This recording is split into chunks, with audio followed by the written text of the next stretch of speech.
There we go. Now my microphone is getting its input, Classic. right? Hello and welcome, everyone. The Grim Key. It has been far too long since these doors last opened. Today, once again, we're ready for a tabletop game. This time is Pathfinder. And we go to the School of the Magombe in the Strength of Thousand. We are still waiting on one of our players, but hopefully they will be here soon.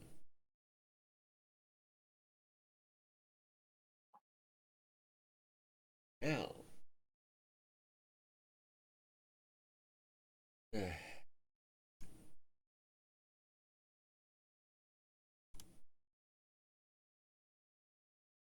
Mhm.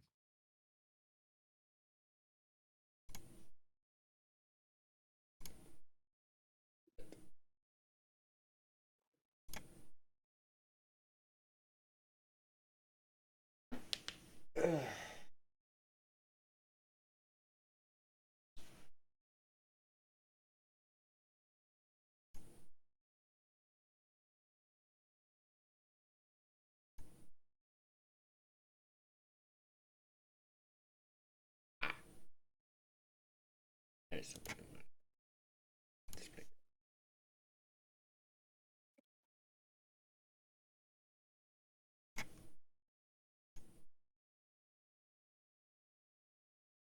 Window capture.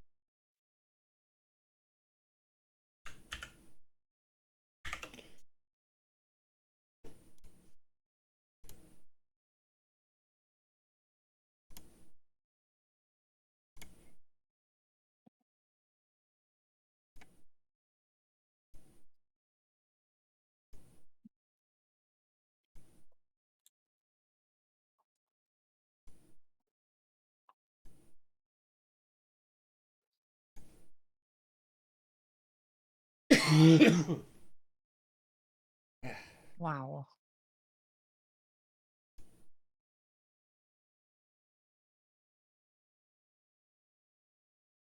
God, I'm so excited. Wow. Yeah.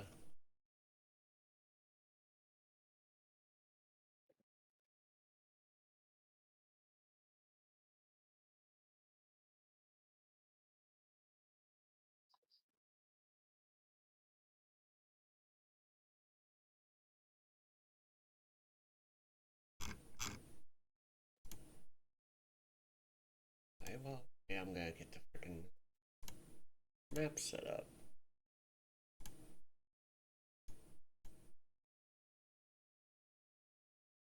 Well, mostly just the capturing the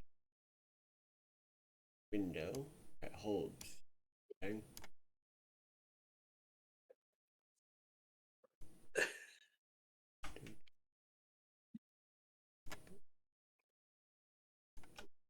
Ready.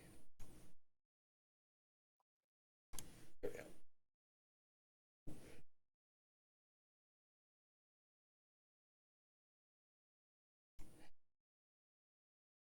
Could be.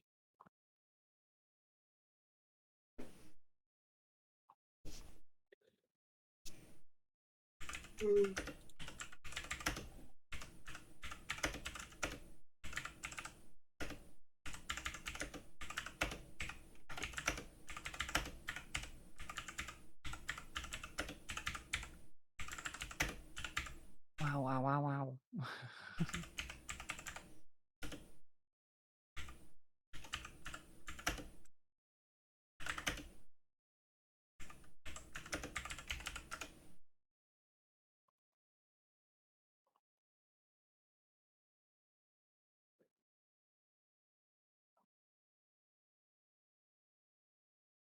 There's quite a bit that happened first.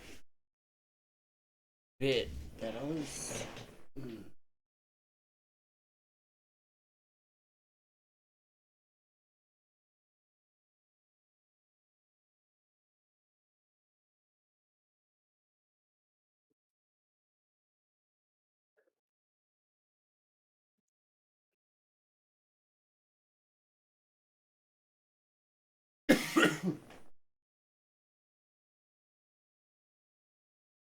Wait the requisite 30 minutes that we usually. Yeah. We're going to Kuleg.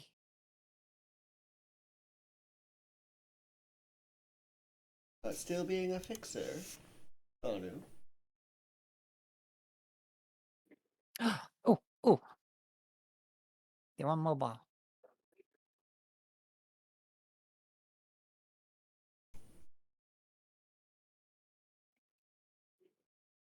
It's nice. I have transformed. Banana. She's up. Oh, is she sleepy? I think so. I mean, tired is their status right now. I mean, that's been their status. Oh, I feel It's been that. all of our status. I'm pretty sure there's both of us who are just like, I need nap. Oh, I had coffee, so I'm good. Her status of tired doesn't change. No. I would too, but I'm not like emotionally tired. Wow, wow, wow.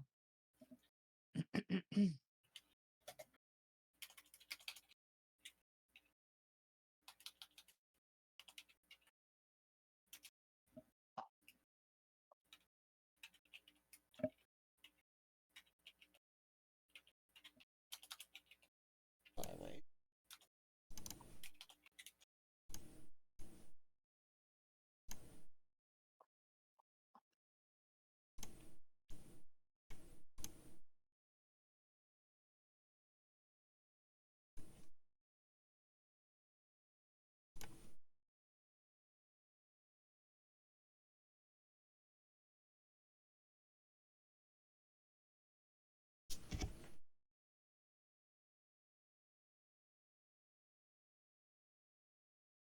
Yippee.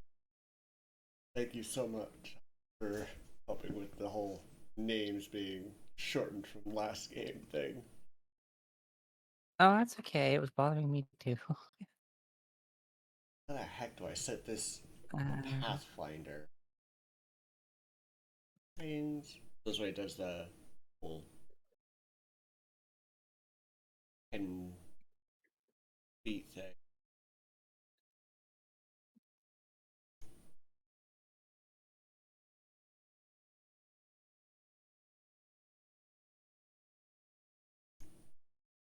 During measurements.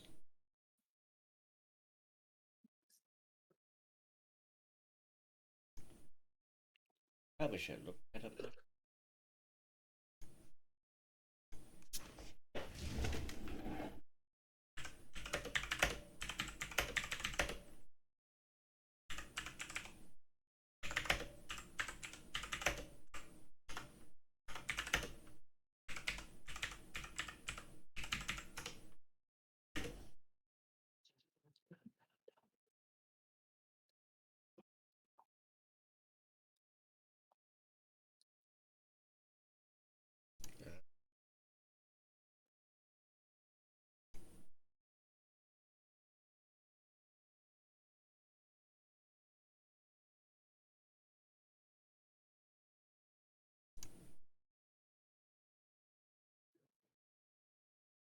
What the heck? There's a Pathfinder What? 3.5? That's just what Pathfinder is based off of. yeah, Pathfinder Yeah, First Edition was 3.75 D&D basically. Mhm. Yeah, based- D&D did 3.5, and then when we went before, a lot of people didn't like it, so Paizo was basically like, hey, can we just do this? And Pathfinder was born. Makes sense. My God.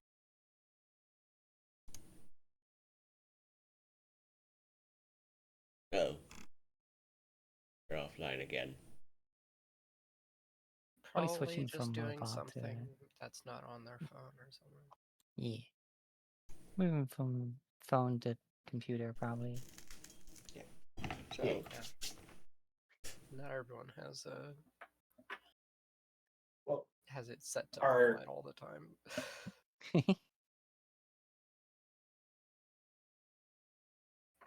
So excited, so excited, so excited, so excited.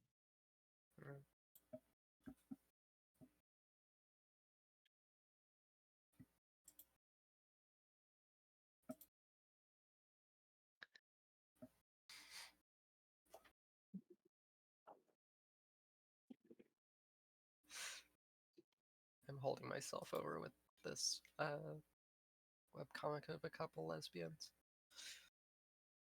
Very pretty Oh. women.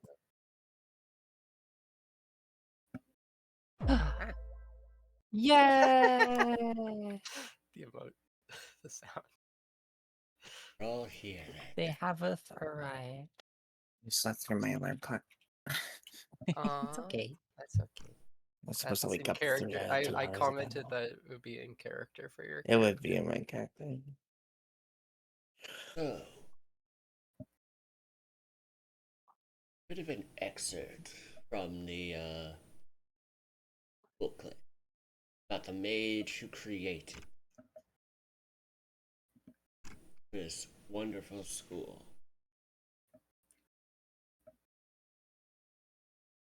Old Mage Jatembe was the most powerful man in the world. Wherever he went, he spread hope and light to the people around him. All of the good things in the world were awed by Jatembe and came to give him secrets. All of the foul creatures declared war on him. But Jatembe stole their magic and banished them. In this way, Jatembe turned a world of ash into the beautiful land we have today, filled with fish and animals, grains and palm trees, sweet yams and red soil. The foul beasts wailed at their realm of ash and terror being transformed into rich and wonderful lands, but they all feared Jatembe. One day, a creeping bad luck spirit inched forth the grass. It was too young and foolish to know its limits, and thought, I will take vengeance on Jatembe, laugh at his misery. The spirit crawled into the nearby village and asked where Jatembe was. No one could answer. It asked then where the riches of Jatembe were, but the people said they knew of none. It asked where the spouses of Jatembe were. The people could not name anyone he had married. It asked where the weapons of Jatembe were, but the old mage's greatest weapon had always been the knowledge he kept in his head.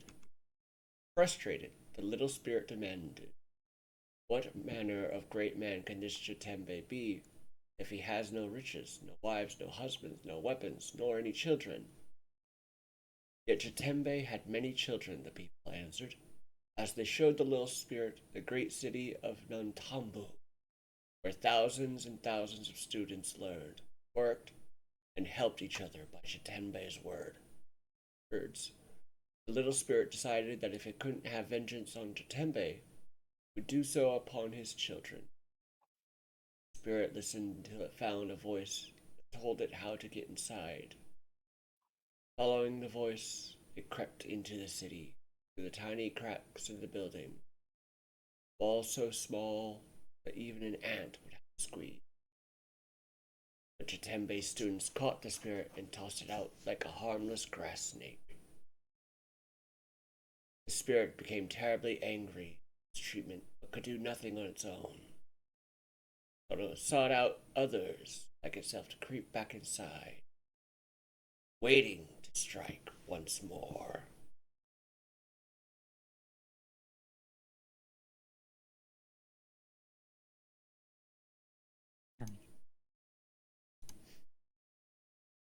And with that, our students, upon this powerfully rainy day, gather within a room, waiting for the teacher to come and begin the customary interview.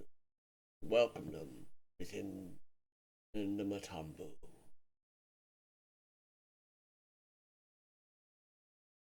Or the Magambia. Ugh.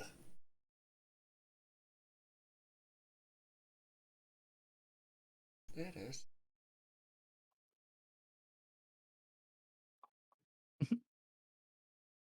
Yes. Here it is.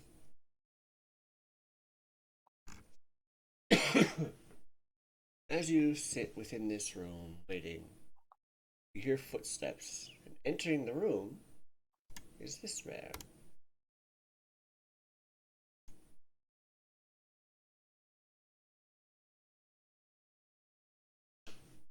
Welcome and a kind hello, new students. It is my pleasure to instruct you. You may call me Teacher Ott. You are embarking now on a life of study and service. You see within you intellect, passion, and judgment. In short, virtues to build upon the strength of the thousands who have come before you. Follow the footsteps of old Mage Jatembe, who showed us that the price of magic is the responsibility to better the world. We will have ourselves the requisite group interview. Now, step forward one at a time. Answer these questions that I ask of you.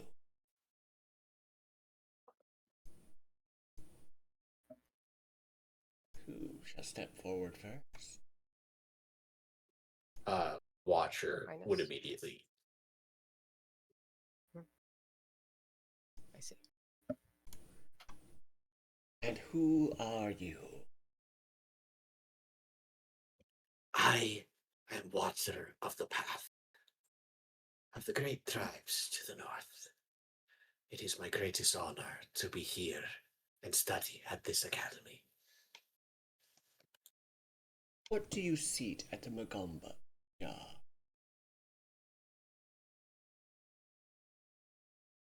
My tribe has sent me forth, for they know knowledge is things passed through the mouths and words of others, stories and legends spoken. They hope that here I learn more stories, more legends, and can take this knowledge back to my people, that they may grow greater and stronger. What do you consider your greatest strength?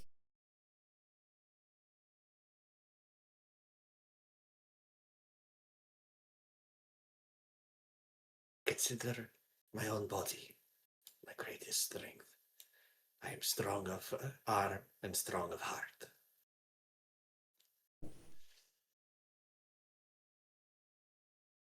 Very good. Thank you. Who is next?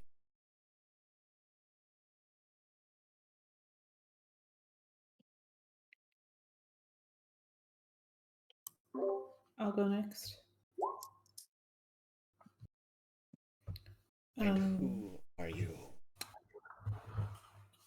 A young man steps forward. He's wearing sort of well used and maintained leather armor. He has two swords at his hip, and he's a sort of olive skinned with blue eyes and like pale blonde hair. And he's the collar that he wears for his like clothing under his armor is high, covering most of his neck, and he looks nervous. His hair is sort of like long on top and has like the shaven undercut. It's almost long enough to put into a ponytail.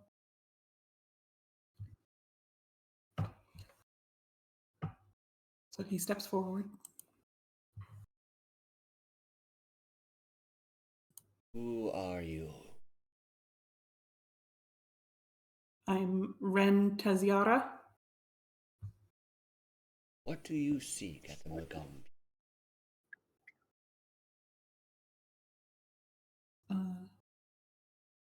Knowledge of the world and of creatures in it, and to improve my own skills for fighting, protecting. Once you have attained that which you seek, what goals do you wish to achieve?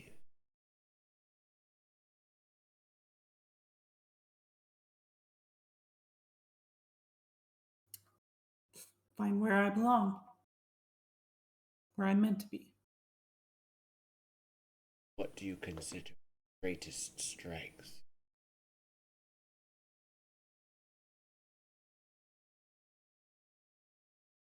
My loyalty.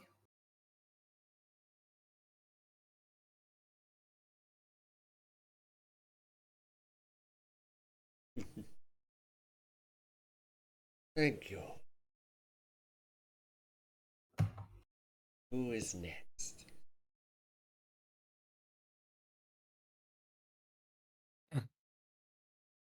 On my throat. Ow.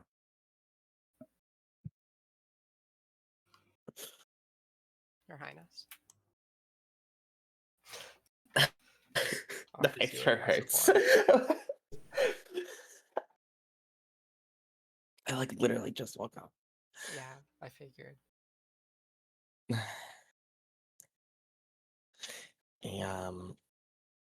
He finally dressed. However, it's their dresses and their outfit is pretty tattered and covered in random bits of chemicals and damp in places that it really shouldn't be.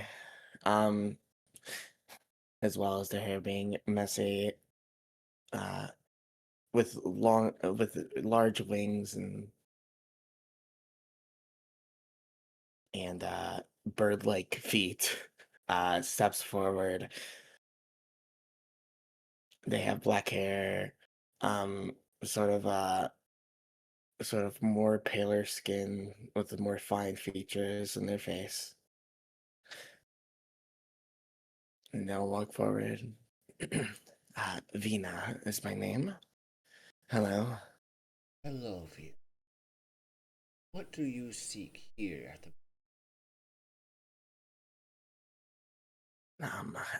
Mainly I seek knowledge and to further my understanding in the arcane arts. I wish to harness my craft and let my imagination be my guide in terms of my innovations and creative thinking, And what rather most... than the limitations of the material. And what most interests you?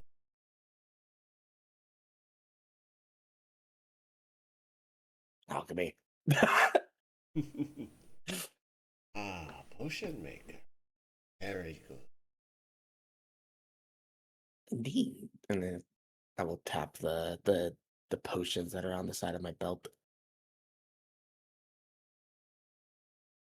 So I could really guess that you consider alchemy your greatest strength?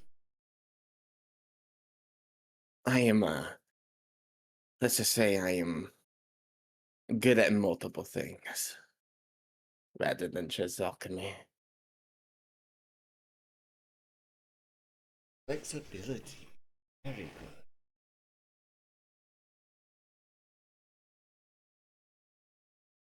Looks at the last two.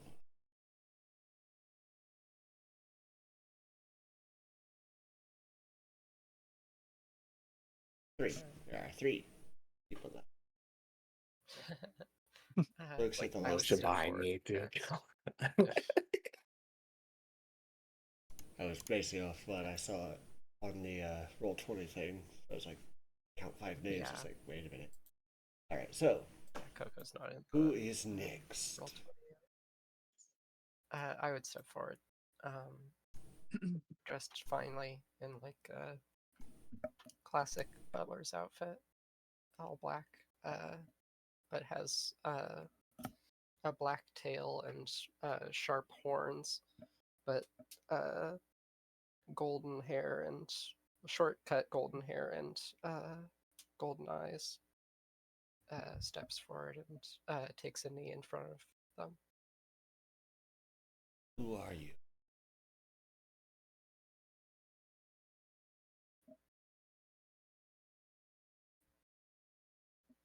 This one's name is Callisto. Callisto. What do you seek here at the... I seek to be useful to Princess Vina as much as possible.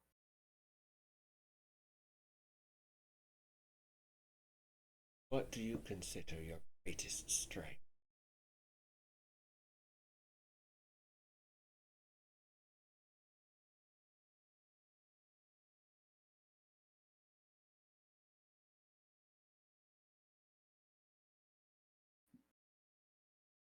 Is it all right if I do not have an answer?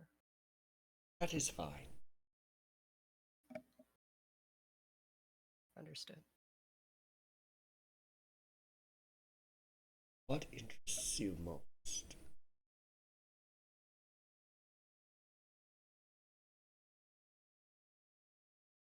Apologies, sir. However,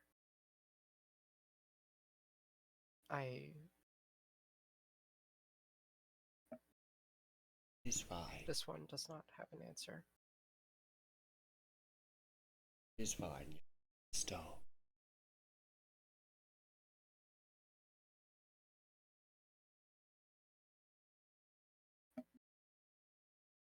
Emotion. See that you can step back. Returns to Vina's side. Looks at the last two. And which of you shall step forward?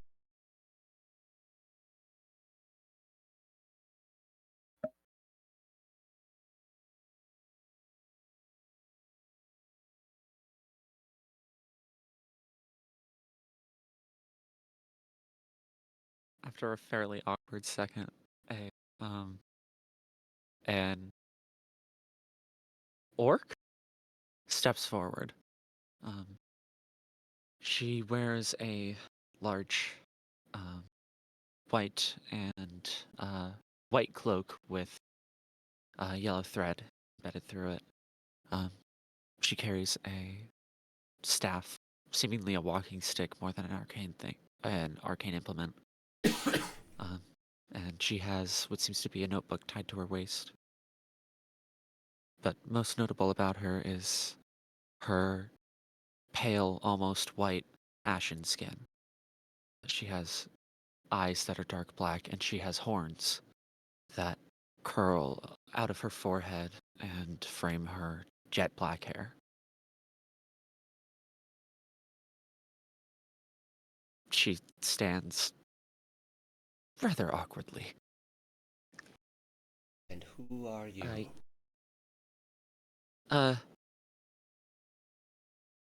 I'm Hex. Just Hex. What do you seek at the Magambia?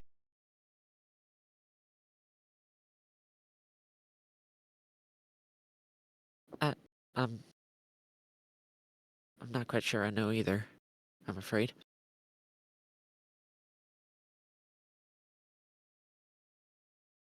Knowledge, experience, I don't, That is still something.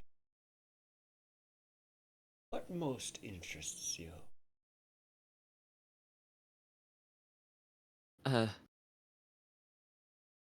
it is okay if you don't have an answer yet. We're finding those answers. It's part of the purpose of this school.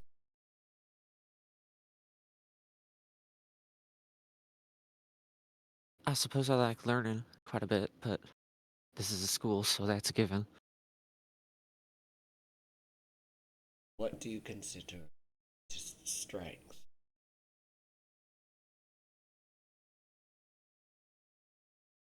Uh,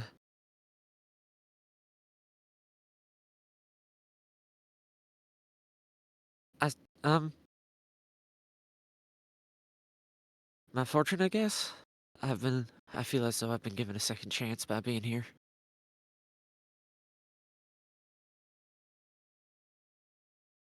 And may But I'm not sure what else I could say. may fortune favor you.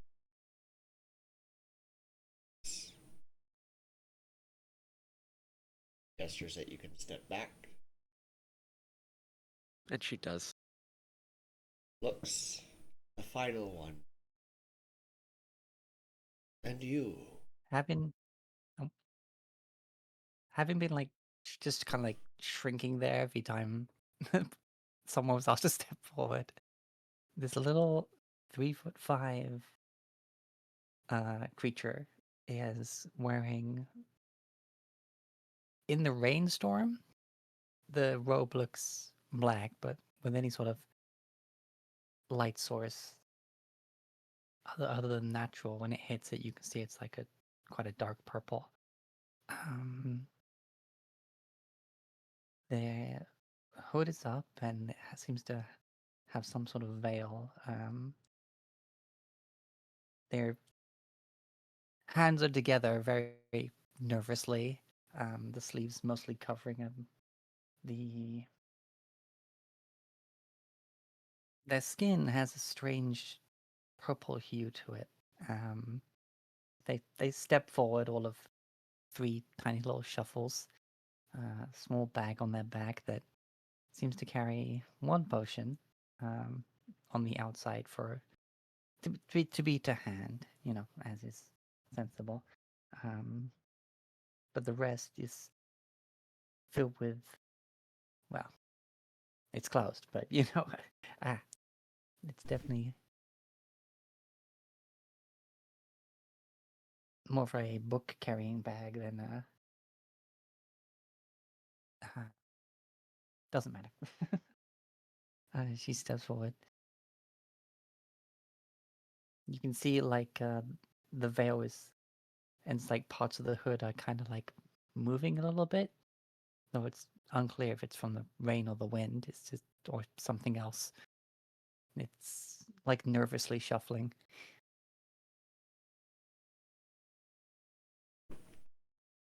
Who are you?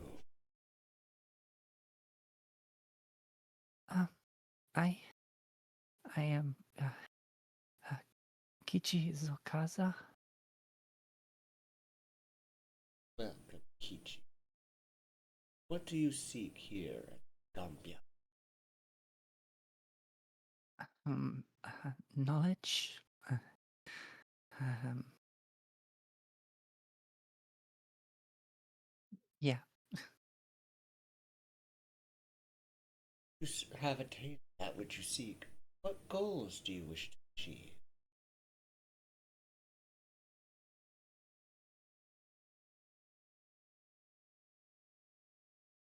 I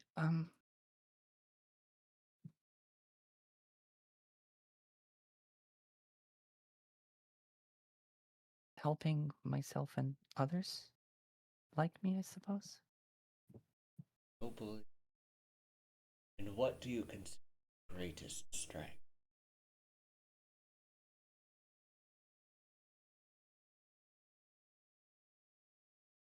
Perseverance.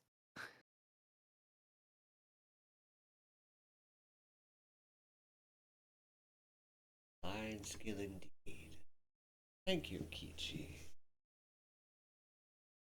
Motions that you step back. Practically slides backwards to get out of attention. And now, we move on to the aptitude tests. He pulls from a bag 6 candles, and he sets one in front of each of you.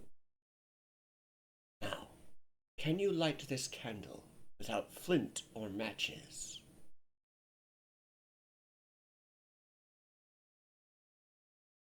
Callisto snaps their fingers and casts light spell on it. Oh no. Mhm. Magical. Light it. I get it. Mhm. Quite literal. And not fire, but ingenious nonetheless. Fire would create smoke, which is potentially dangerous. This merely is elimination.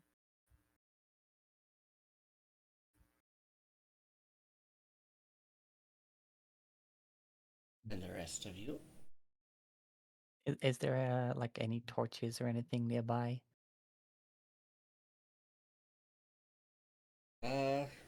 I would believe so, since you are in like a room. There are some lanterns as light sources.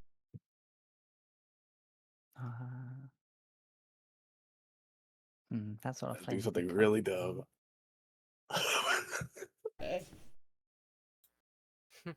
Welcome to Okay, so keeping her hands tucked in her sleeve, one of the little glass doors on one of the lanterns will just open, and then her candle will float over to it, light, and then come back to her, and then the little door on the lantern closes.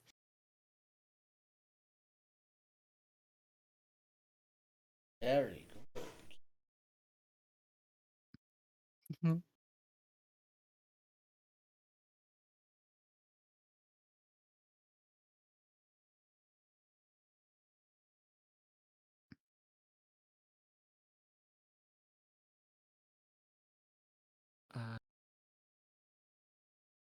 Hex stares at the candle and then pulls their robe aside a little bit, and out comes a dog. A small black and white two-headed Labrador puppy. Ah, That's not diegetic. We all gasped at that. Who Callisto, but jumps on its hind legs and places its front paws on the table. Sniffs at it with both of its heads, seemingly moving separately. And then baps at it with the paw and jumps down. And then Hex says, no.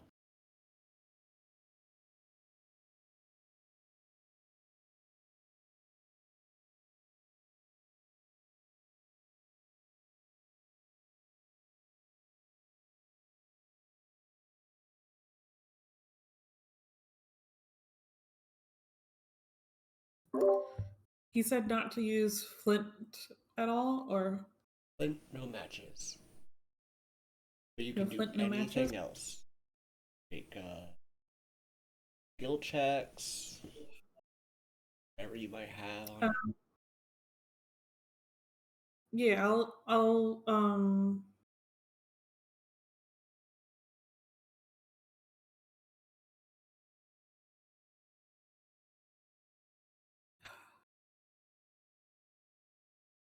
hmm.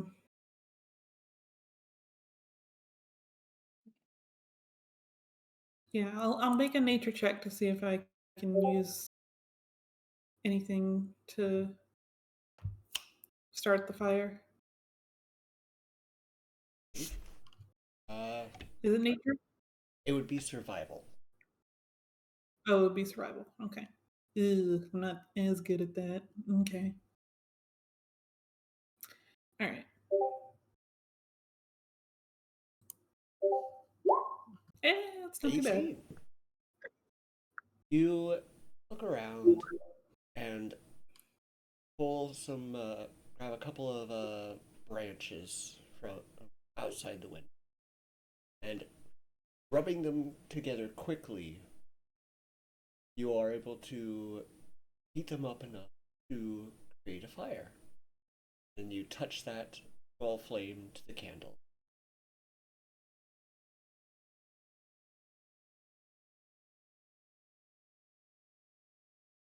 Being we'll walk up to the candle.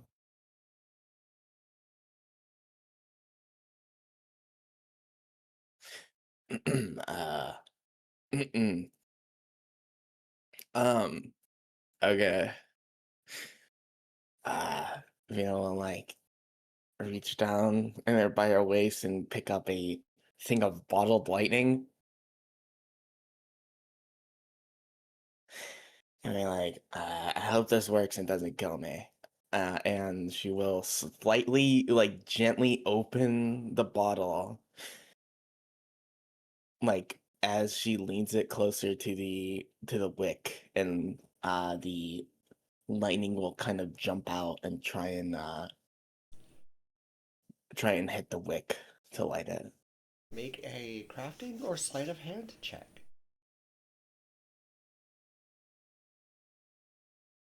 Please don't kill me. Please don't kill me. Please don't kill me.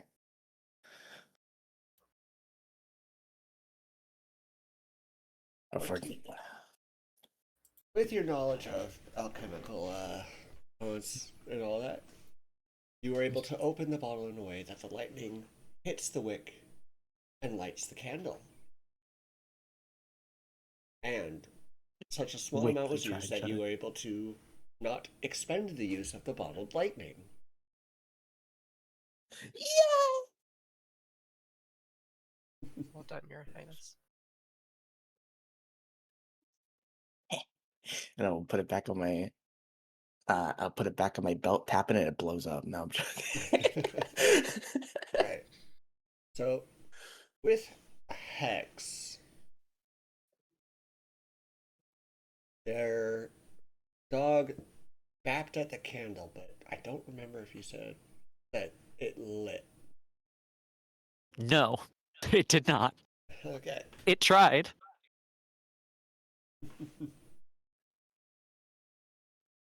So, She did then say, to answer your question, no. No, I cannot. okay. Looks at Watcher. What of you of the pack? Watcher, who is this just over 6 foot tall,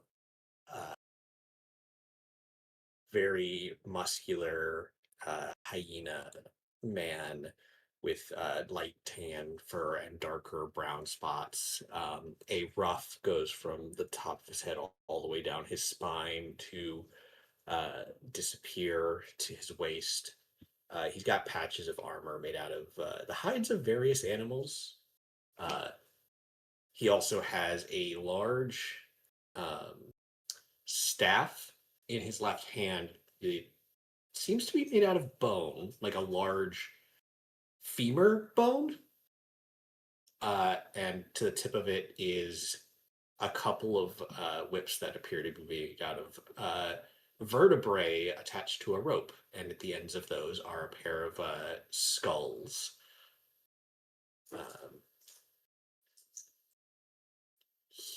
His left eye has an eye patch over it. But he leans and looks at the candle that has been placed in front of him, like tilting his head so he can look at it more directly with his right eye.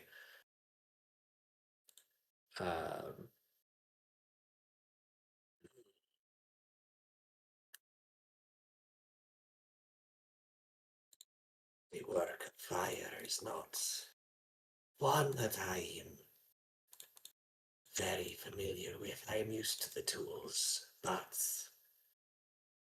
maybe. He picks up the candle, walks over to one of the lanterns, and physically does what Zixi did by magic, and just lights the candle from one of the lanterns physically. And then walks back and puts the candle down.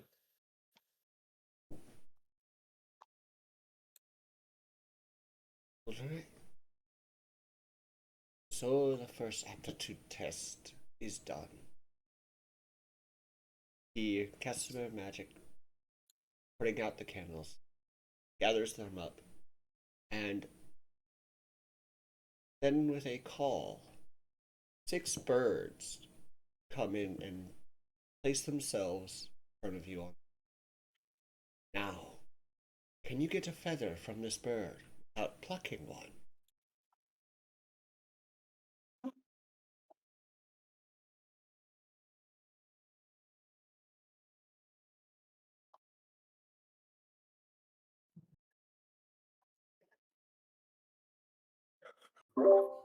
Everybody looks over their abilities at once. Uh, Is it like Watcher's a just- pretty bird, or is it just like a chicken? Like, what was it again? It is a blue quail. Okay, I'm not gonna throw an alchemist fire at it then. You, Please don't. the bird. I was gonna do shy. that with you for the candle too. By the way, I was gonna be some solution for all these. I don't care how The- large the room is. I said I cast fireball. You'd get a very Watcher singed sort of- feather. Watcher's going to sort of lean forward to his bird. Might I entreat you to grant me one of your feathers, please? Make a Sort of holds out diplomacy. his hand. Make a diplomacy or a persuasion check. I think diplomacy is persuasion, and I'm terrible at it. I mean, I'm not terrible, but I have no charisma. This hyena has no riz. 10. The bird slightly shyly jumps back a little bit.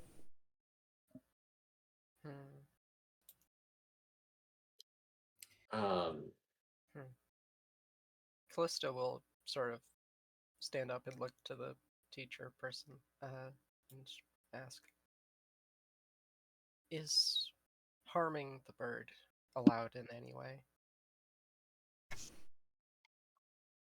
It is very shy. And I would prefer you not harm.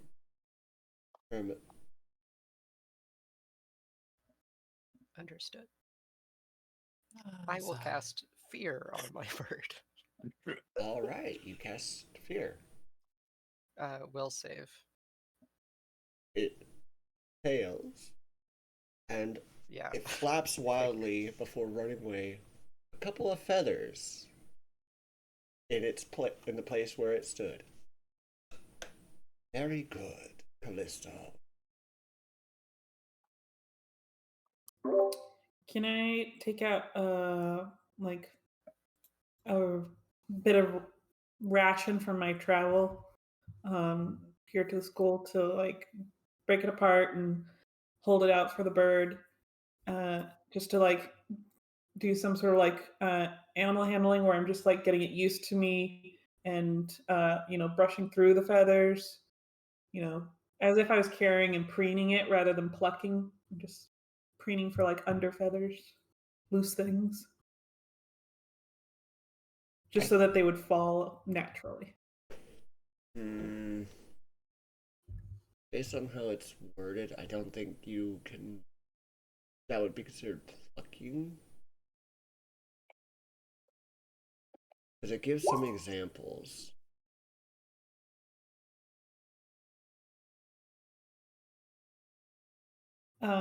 So like just helping it preen is considered plucking. Okay. Yeah. Okay. I think the idea is that you can't physically be the one to remove the feather, even if it's helpful to the bird. Yeah. It's fair. Okay.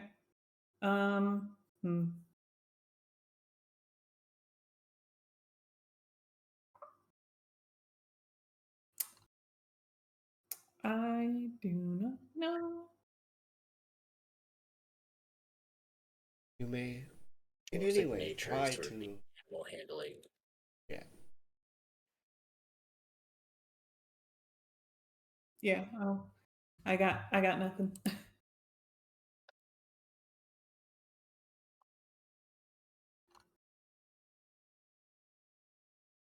I'm gonna use message on the bird because equally shy creature, and just be like, excuse me, do you have any loose feathers that I could perhaps have, please? All right, diplomacy.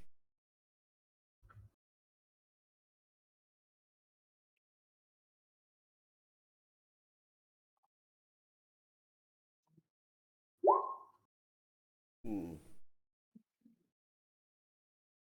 Not quite the DC. Could I try the same except I have no magic? Okay. Just- You can try and yeah, you could make a diplomacy or a command an animal or a nature command animal check to try and get it to gift you a feather. Okay. 'Cause- Dang, I'm rolling really well. Jeez. so This does not bode well for the rest of the campaign. All the good rolls happen here. using the ration, you basically like, hey, trade this for a feather, and it sets a feather in your open hand and then pecks away at the ration in a trade. Right. Ah, At around the same time, Hex, to offer the same sort of situation, she just sits down on the ground and pulls out a bit of bread. Right. You may do the same. Natural 20 for 25. This bodes incredibly well for the rest of the campaign. The bird gives not a feather not only to you but to also each of your dog's heads. Yes!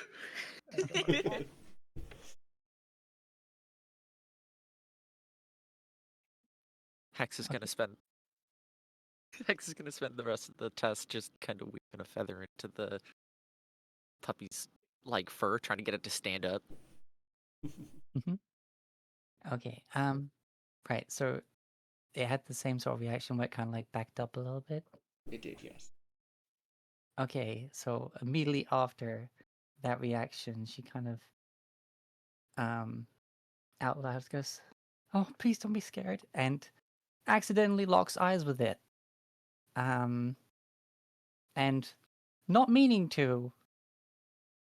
It's just because of what she is. She accidentally intimidating glares the bird. Right. How does that work? It's an intimidation check just from looking at someone in the eye. All right, intimidate. She's almost like, be not afraid. Oh, okay. Thankfully, she's not very scary.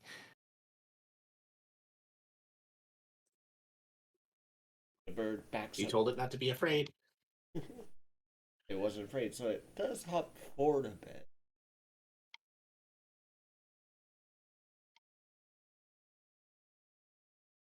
Okay,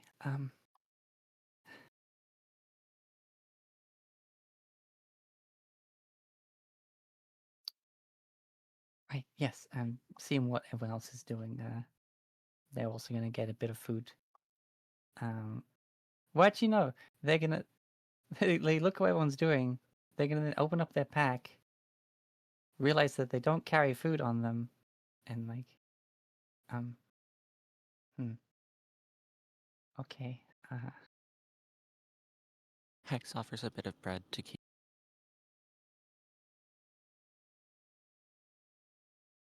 oh,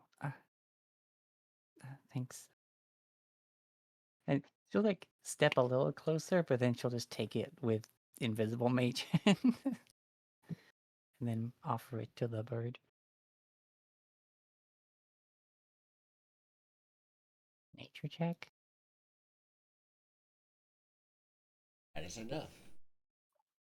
Bird quickly pecks at the bread and gives you a feather. Okay. Maybe I should pack food. Thank you. It flies. Got 4 birds now sit on top of a teacher opt. Bina, Watcher.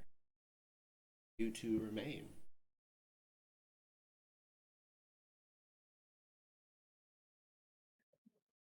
Oh. I will sort of use my wings to like fly forward a little bit, and towards the birds. And I will kind of like, do they understand like common? Probably not. Okay. Let's say someone with wild empathy or ability to communicate with birds. I am part bird.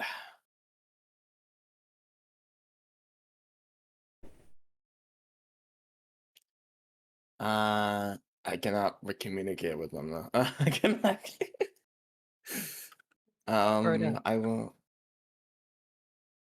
I will just gently like say, hey, uh, you can't really understand me, but from bird to bird, you could give me one of those feathers, and that would be very nice. And I'll like kind of uh like pet it a little bit. Diplomacy check. Or to command an animal. Oh, I Since you failed. rolled that when I was still speaking, you may choose the nature or the Oh, nature is better. Actually, nature is not better. you can So I'll re-roll. just go with the diplomacy. Oh, okay. 18.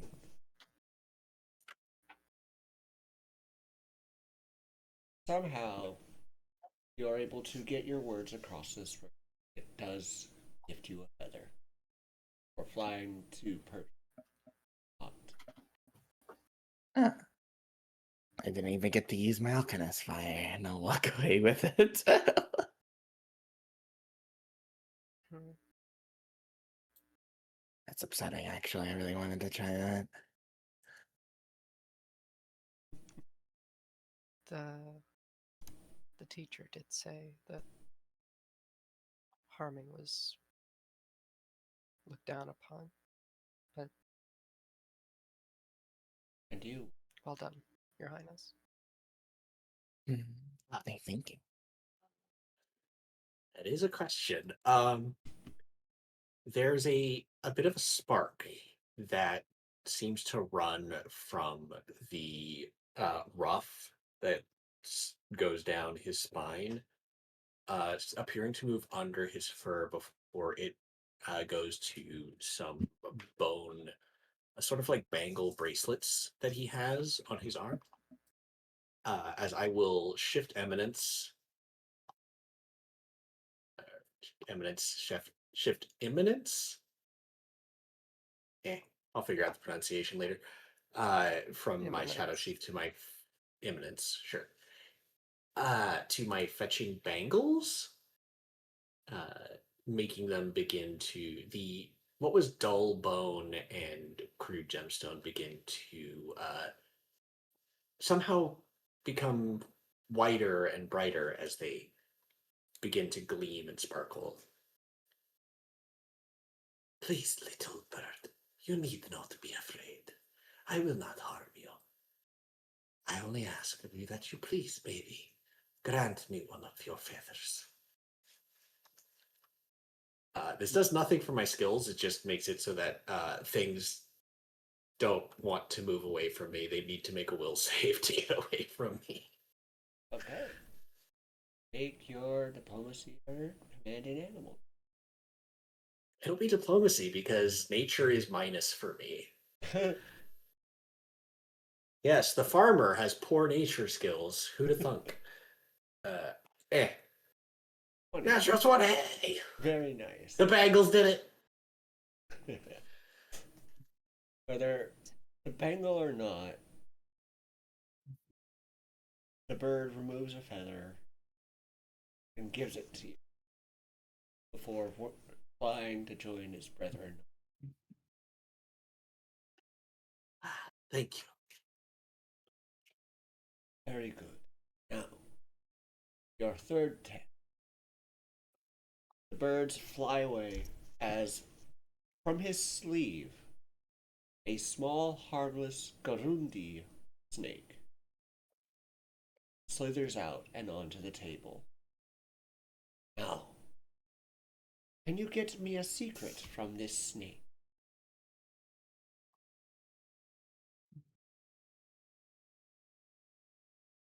Hmm. You may pick it up, handle it. So what can you tell me of this snake that is not obvious at first glance?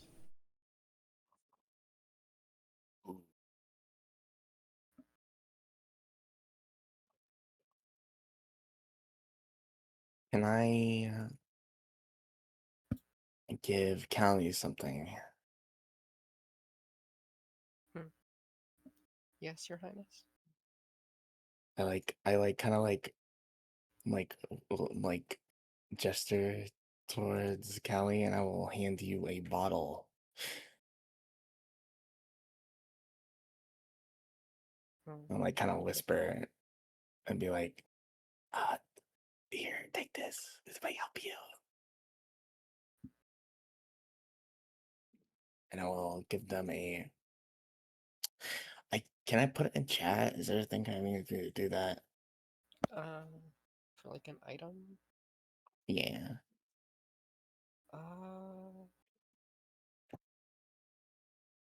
Something you have, there's no way for it to be displayed in chat. Is an issue with Yeah. Demiplane right now. But Demiplane's still Yeah, basically an Demiplane doesn't alpha. know. Okay, it's I'll give them a cognitive mutagen. It makes it so they gain a +1 to all Arcana, Crafting, Lore, Occultism, Society, and Nature checks. Hmm. Just basically every intelligence roll. Except they now have a -1, a -2 to their athletics and acrobatics if they take it. Not that I had anything in those anyway. Yeah. Understood, Your Highness. It's And up I'll to drink you it. if you wish to drink it. No. Performance enhancing.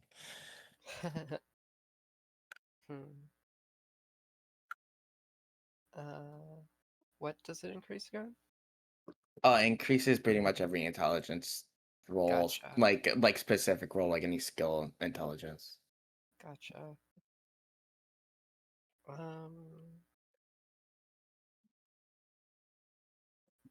Oh, not nature, because that's a wisdom.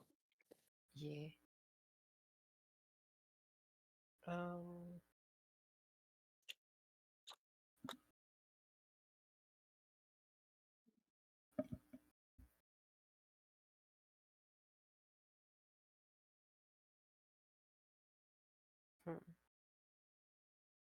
I'm not sure if what I can do with this. Oh, I mean, you don't have to drink it if you don't want to. You have it now.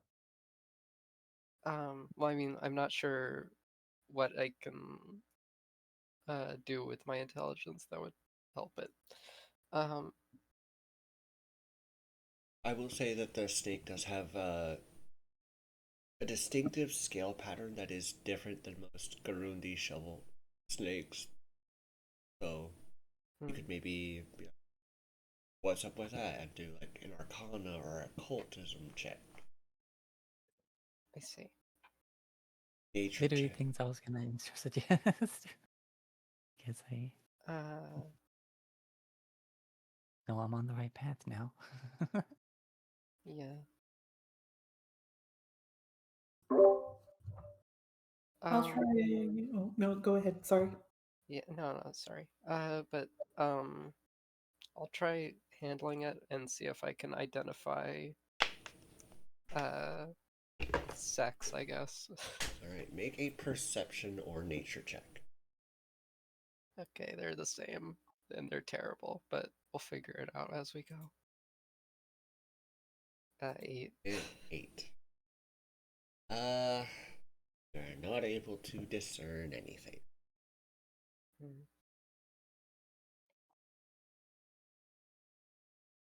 Alright, someone else can go then. Ren will take his turn handling the snake carefully, doing his best not to be tense, and something inside him just sort of shifts. He feels some deeper connection. I'm going to try an Arcana check. All right, make an Arcana check.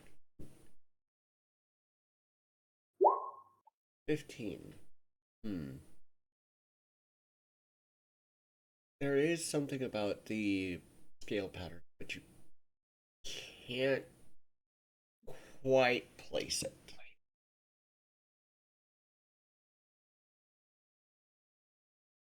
Okay. Could I attempt an occult check? Yes. My occult is worse, but Nope. Same roll. We rolled higher, just had a smaller modifier. Yeah. I have jungle lore as part of my background. You can. I mean, it's the same as like my Arcana and stuff, but I feel it's more prevalent to this narrower topic.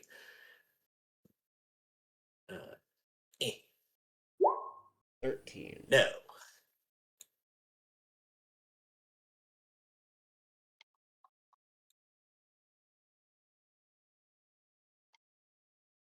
All right.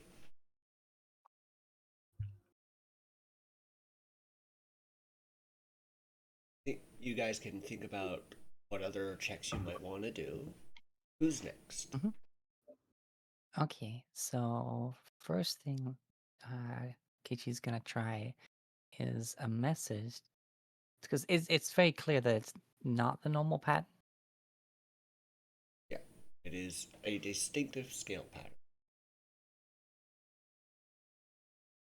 that is different than most snakes of its kind. Okie dokie. Yeah, I'm gonna ask it in a message. Unless you can speak to snakes, it will not. Okay.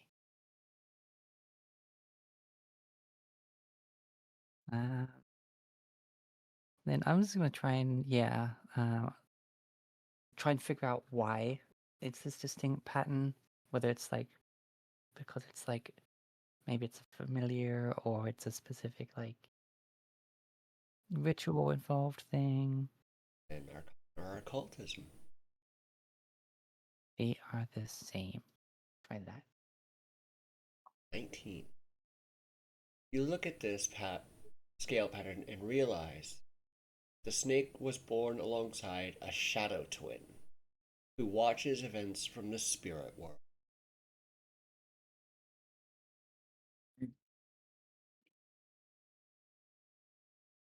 I looked at the teacher and cast message. This snake has a shadow twin.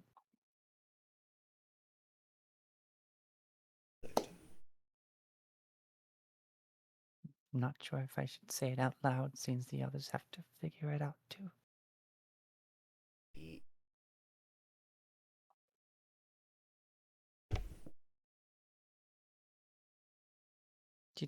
You see the little hood like nod. So, Kichi is the first to find a secret.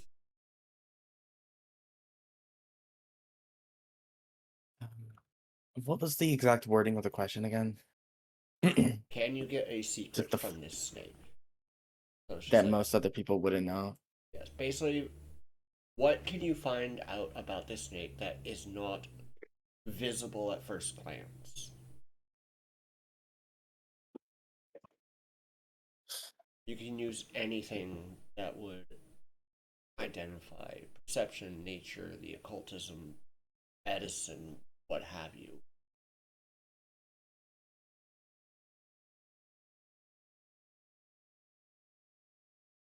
As Hex Anything? is still on the ground, still kind of being cream. One of Cookie's head turns towards the snake, and Hex says, "Got something for me, bud?" And casts guidance on herself. Is going to attempt an occultism roll for recall knowledge. For a total of 28. That's my not need second that. natural 20 in a row. Very nice, very nice. You learn the Hex same. is gonna die.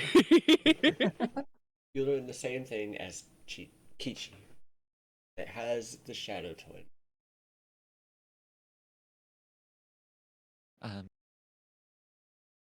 Cream's head then turns to the proctor, and its mouth seems to almost move in sync with Hex's as she also casts message to relay the information. I love the fact that with message you do have to kind of whisper it, so it's this title of like borf borf borf borf borf borf. Yeah, you just hear.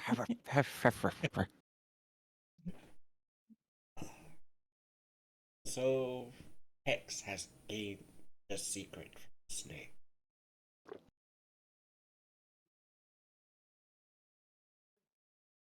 Can I make a crafting check to determine whether this thing is poisonous or not? You may. As extracting poison from a snake would be a crafting thing. Or it could be a crafting thing.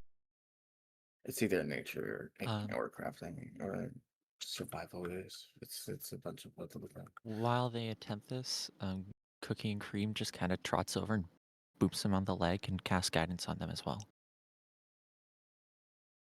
Interesting. I got 13. That's great. That's great. Well, Total with 14. the- yeah, that is 14.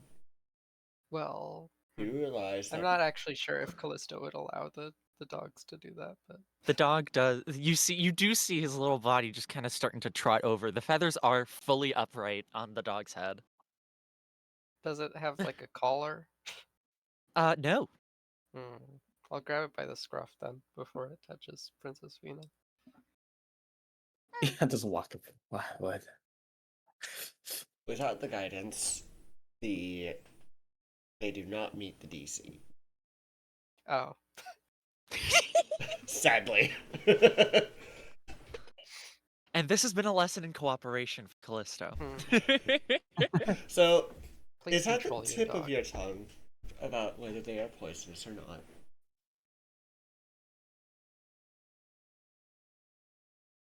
Dogs. Two puppy heads look at Callisto just dead in the face with the biggest, wettest, saddest eyes you've ever seen. Alright. Who else?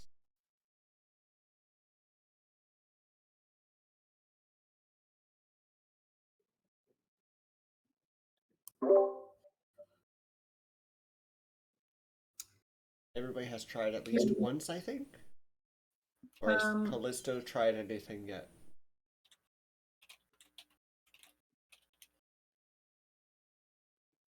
I don't think Callisto tried any. Oh, yeah. Callisto did try the nature check. So, everybody has tried something at least once. Yeah, I'm not sure if I can. I mean, I could try the Arcana thing. Give one more chance. As there are a couple of other tests.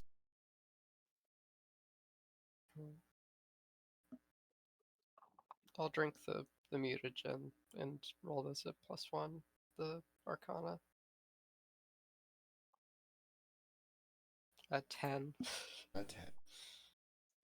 Sadly, not enough. Mhm. Failed to get a secret from the snake.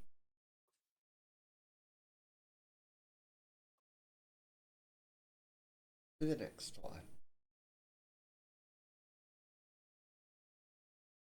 Nope. Natural one. Watcher don't know shit about snakes other than they gotta die, motherfucker. Get away from my farm. Damn. Like I said, this is anything that might observe. So it doesn't have to be the Arcana. My perception is shit as well, sir. I have a negative to wisdom. Alright, so Ren and Vina. You two are left.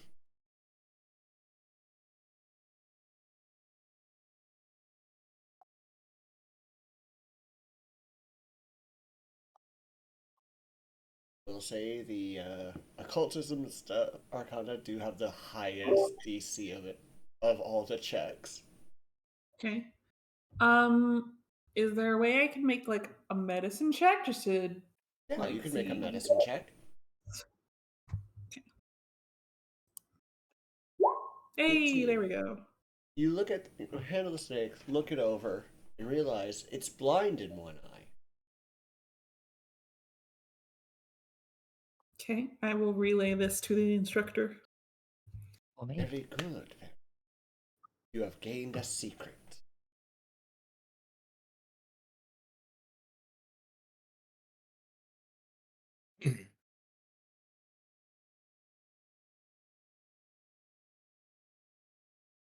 Uh. Uh-huh.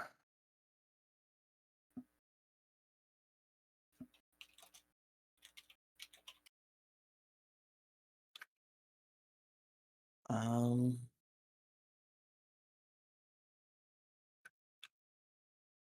Can I don't know. I kind of took a lot of my stuff. You can attempt the same away check with that again, failure. or Oh, okay. do something else. I want to see if this thing's fucking poisonous. And also I want the poison. 10. Sadly, not enough. After you look it over, Snake returns to Kulu's sleeve. Do not feel bad. But now we move on to the next test. He sets a bone onto this table. Can you soothe the soul of this bone?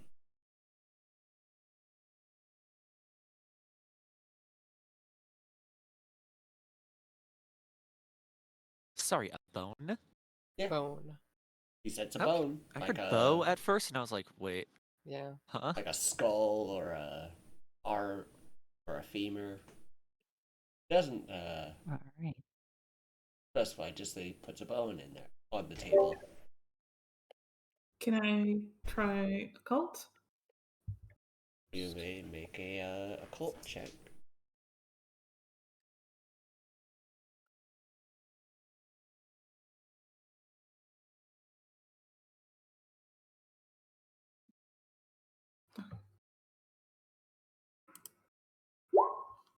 Natural 20. Yeah. Sorry. Yeah, Ren taps into that like that power inside of him that he still doesn't know anything about, and it's just trying to connect. You can think of some occult funeral rites that you could do. You perform one. The color I've accepts likely that. seen one on the front tube. Yeah. Okay. Yeah. Ren takes out some just some basic herbs and incense and like arranges it in a ritual of sorts that he's seen done before. He hasn't done too often himself, but does his best to honor it.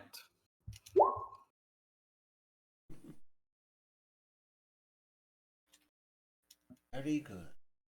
And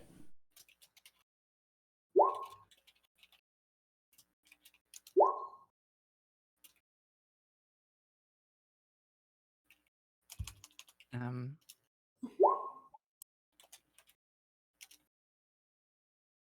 do you happen to know where this creature or person was from before they departed? Okay. Um, he's gonna try a society roll to try and like think of like again funeral rites and stuff for like the nearby area. society check. That is enough.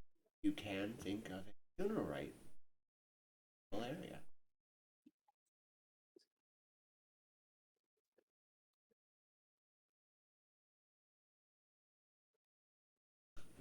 She will very quietly perform the funeral rite. Very good. Who is next? I'm gonna walk back and is the dog still being held, or is the dog returned to Hex at this point? I assumed Callista would go over to Hex and be like, "Please control your dogs," Oh, okay. and give it Puppy back in to arms. him. Yeah, well, held by the scruff. No, Hex is currently holding the puppy in Okay, their okay, arms. okay. Understood. On the way back to her spot, she kind of drifts slightly towards Hex and just goes, with message, still quite quiet. Excuse me, can I pet your dog? Hex takes a second, and then realizes what's happening. And oh, you said that Kichi is like 3 feet tall. 3'5", yeah. 3'5"? Okay, so Hex is a full 3 feet taller, and We've she got like 6 feet people, and then we've got Kichi. mini. I love it. Yeah, my character's like 6'7". We She need to looks- protect Kichi at all costs. Protect. Kichi is looking up slightly, and you can kind of see the veil is like lightly illuminated in like a yellow. Hex just will kneel down on the ground and just hold out Cookie and Cream, who are just very puppying. They're fascinated by everything in the room. She's gonna reach out and give him some pets and some scritchies, and oh, and you can see like her purple hands that look kind of weird. Like it looks like some of the fingers are like fused together in places, and some are a bit too long and kind of gnarly. And she just Hey GM, can I roll Flesh Warp lore?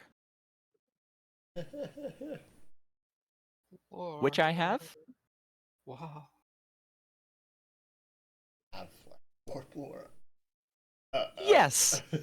Oh. Oddly specific, but okay, yeah.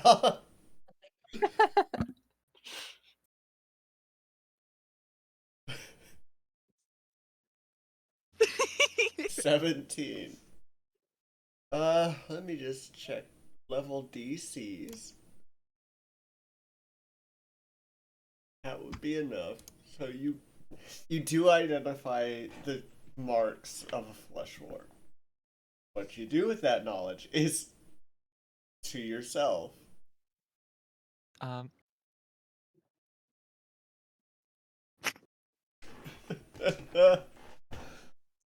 very quietly like stop petting and put her hands back into her her like slightly baggy sleeves. Hex is only staring at Kichi's hands, and her tail is flicking underneath her cloak, but she doesn't say anything. And Cookie and Cream fucking love the attention. Are you kidding? Thanks. They're all Mm. for it. The only problem they have is that you've only got 2 hands, and they both want all your attention. You notice the like movement in her like hood after petting the dog seems to have calmed down. And she says thanks and quietly shuffles back to her spot. Now, who's next to soothe the soul of the bow? I will attempt some tribal shaman ritual. By which I mean occultism. Hiya. That is enough. Yay. The ritual is a lot of him using the staff with the bone staff that he has to shake and rattle the vertebrae bones together to make a clacking noise as he speaks in his native tongue of Kolo.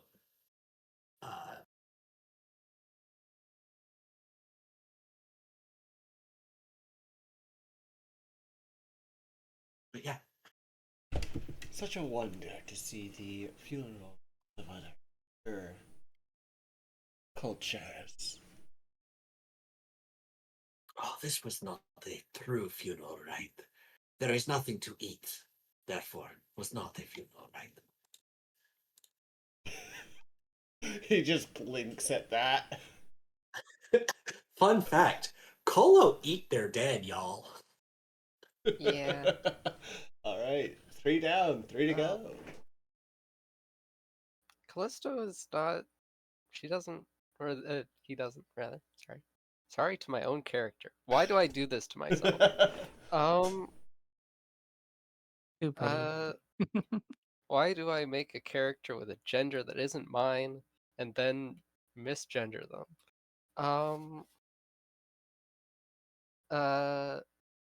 There's a simple solution here that I feel like Yeah. transgender him.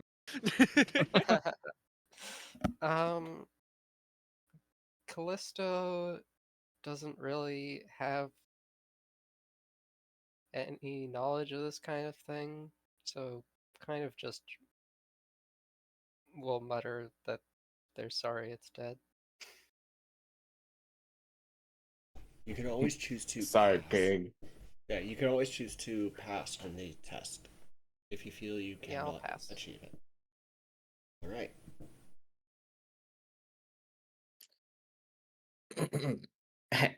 Now, check. Sorry, I became silent for a second there. Check this out.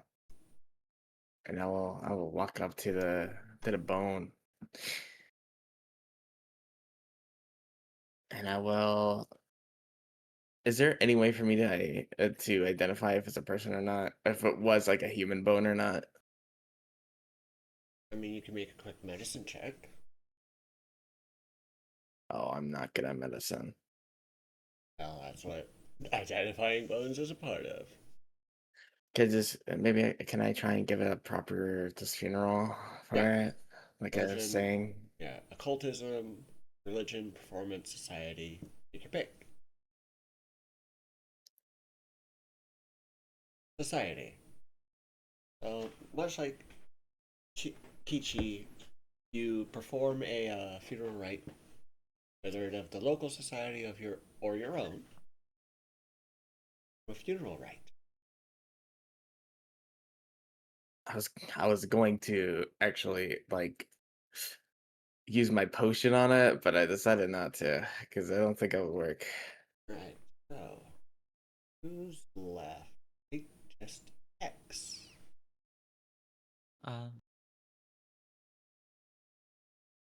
Hex is going to see if she can remember any effective prayers that she could give to appease the soul in Right. any way. Check. So recall knowledge for religion here. 15. 15. You are able to recall prayers. If She very quietly walks over and does her best approximation of what she thinks a cleric should look like in prayer, and delivers a prayer to the soul of the deceased whose bone this is. Very good. He will put the bone away. You have done well. And now, the final test. He sets a stone upon the table. Can you make this stone dance by itself?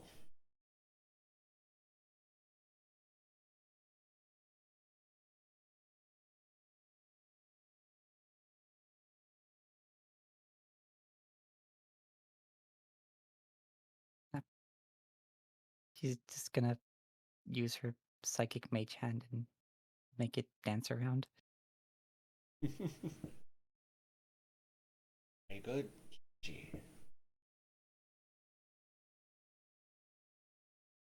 You see, like as she's using it, you just see like the veil get illuminated with like a slightly brighter yellow glow from her eyes.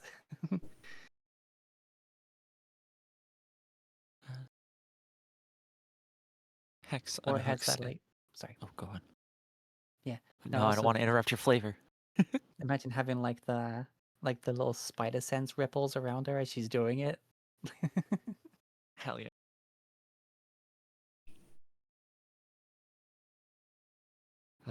Hex unhooks a small, what appears to be a notebook from her her waist, and flips it open,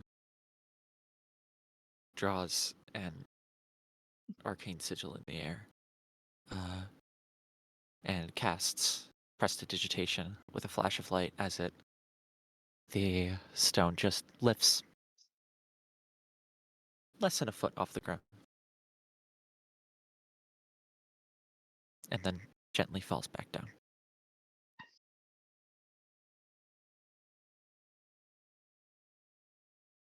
Not much of a dance.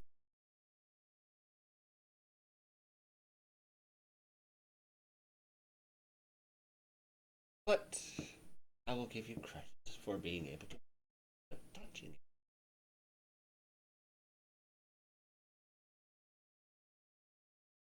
So I will consider it half credit.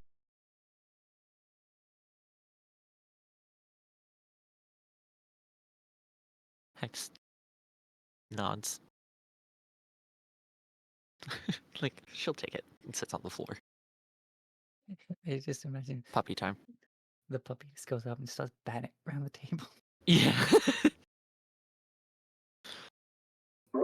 I mean, I was also considering That was just my only other idea. Oh. Yeah, just walk up to the table and just slam your fist into it. Yeah, yeah. So, he didn't say you can't touch the rock. Only that you Okay. had to make it dance by itself. You may Spin it like inquire. a fucking Beyblade. Yeah, like Watcher was gonna ask, like, what do you mean by make it dance by itself? As in, we cannot touch the thing, or I could you explain exactly what you intend for us to do with this? Fun fact. The module actually says, hey, they may inquire about that. Kalu looks at you and is like, you still touch the rock, but otherwise, use your best judgment. I still do not understand what you mean by make it dance. Vita's gonna go up to the rock.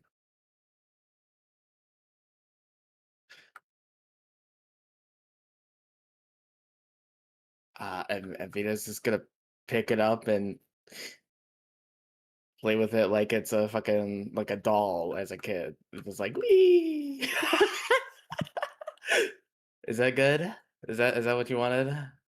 You are making it dance, but it is not dancing by itself.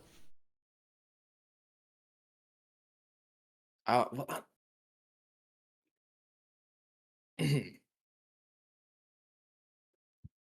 like what connotates dancing?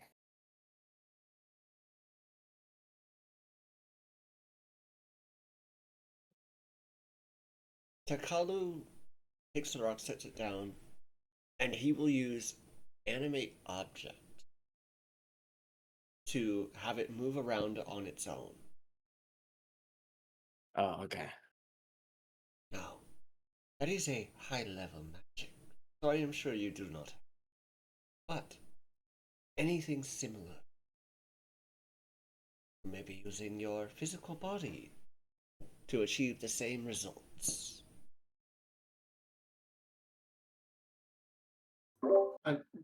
What shape was this rock again?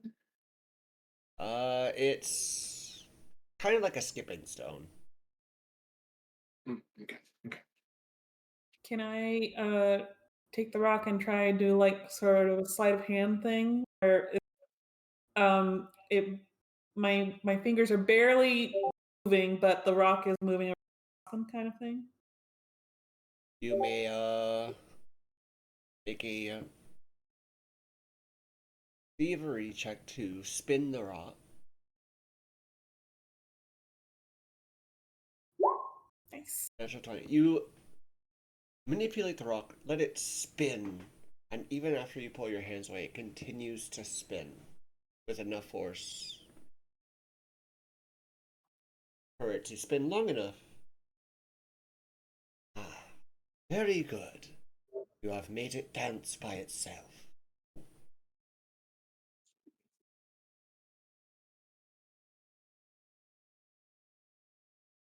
Yeah, nice.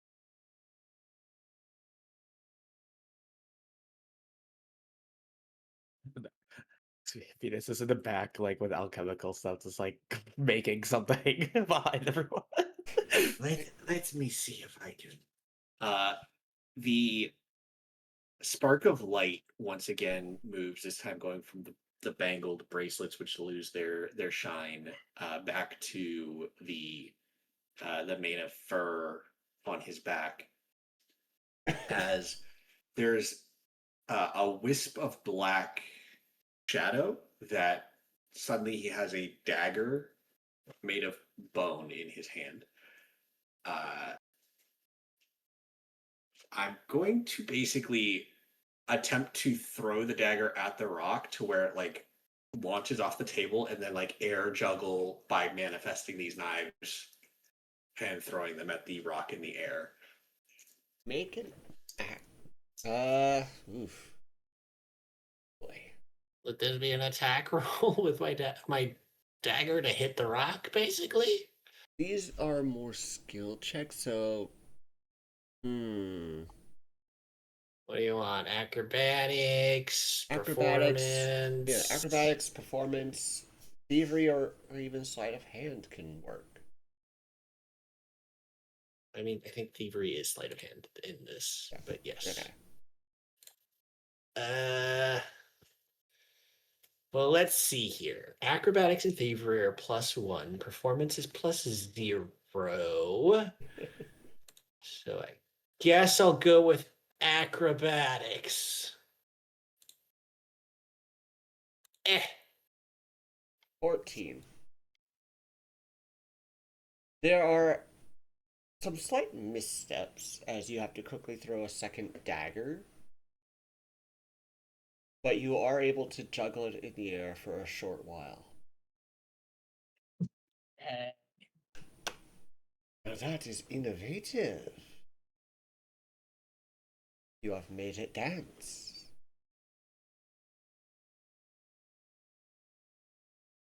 Thank you very much.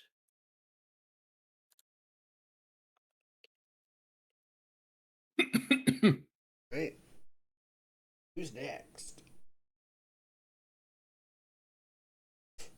Just Callisto and Vina left.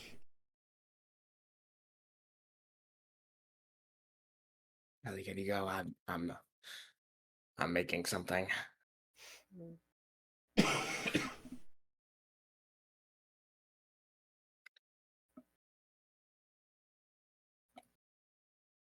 I. Hmm.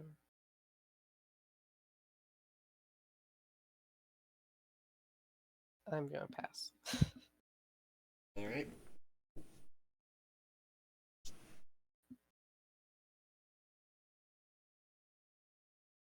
Can I form together a can I use one of my versatile vials to make a bomb that will move it? You're gonna blow it up, basically. Yeah, I mean you said move it anyway, so I'm gonna move it with a bomb. Okay. I would move out of the way. Make a crafting Oh, it'll check. move. It will move. Careful, I Your promise you. Highness. Crafting check. Let's go.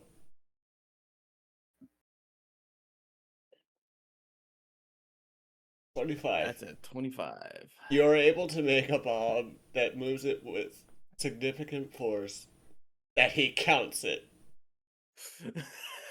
It just goes like through a window. Like it just... A bit destructive, but it works.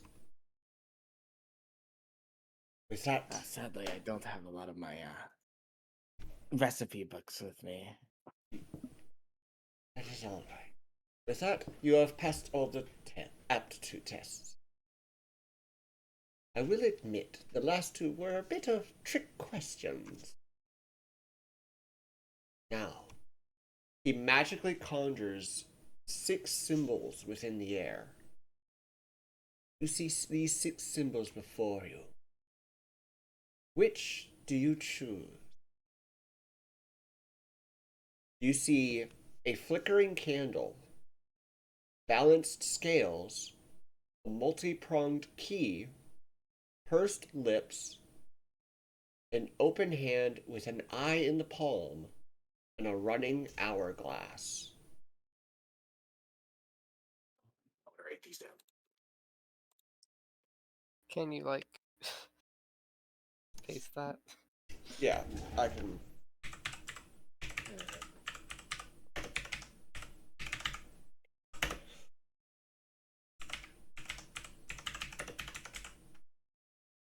A multi-pronged key, a running hourglass.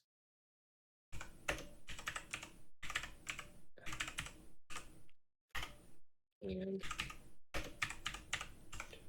Key.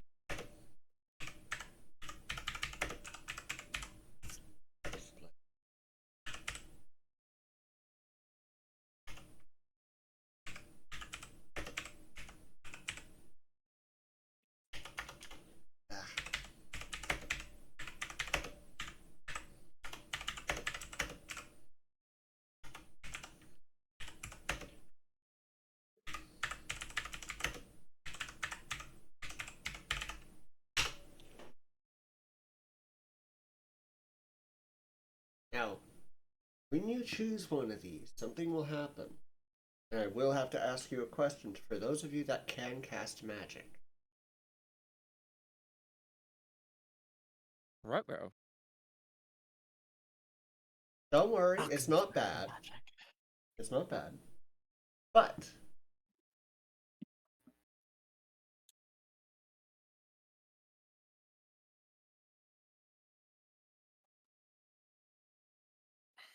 you do not have to pick one. Coach. What does this choice mean?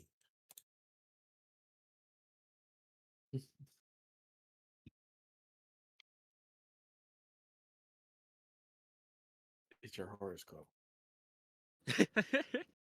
I am the multi-pronged key. Right. So you choose the multi-pronged key. No, I don't. I don't. I was making a joke. I was making a joke. All will be told when you have chosen or chosen not to pick one. So we must make a choice, and then we will be told what this choice will mean afterwards. Yes.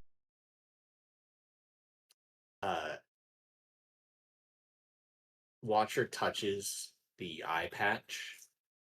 Well, I am a watcher, so I will choose that one. And he points to the open hand with the eye in the palm. All right. A copy of the symbol floats and hovers in front.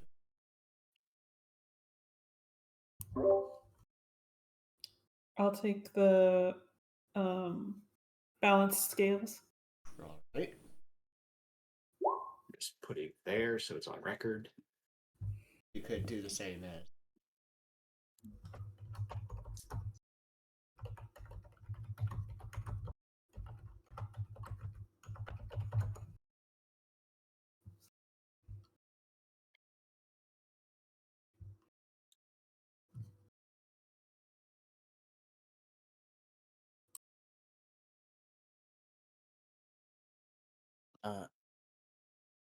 I'm gonna pick the candle.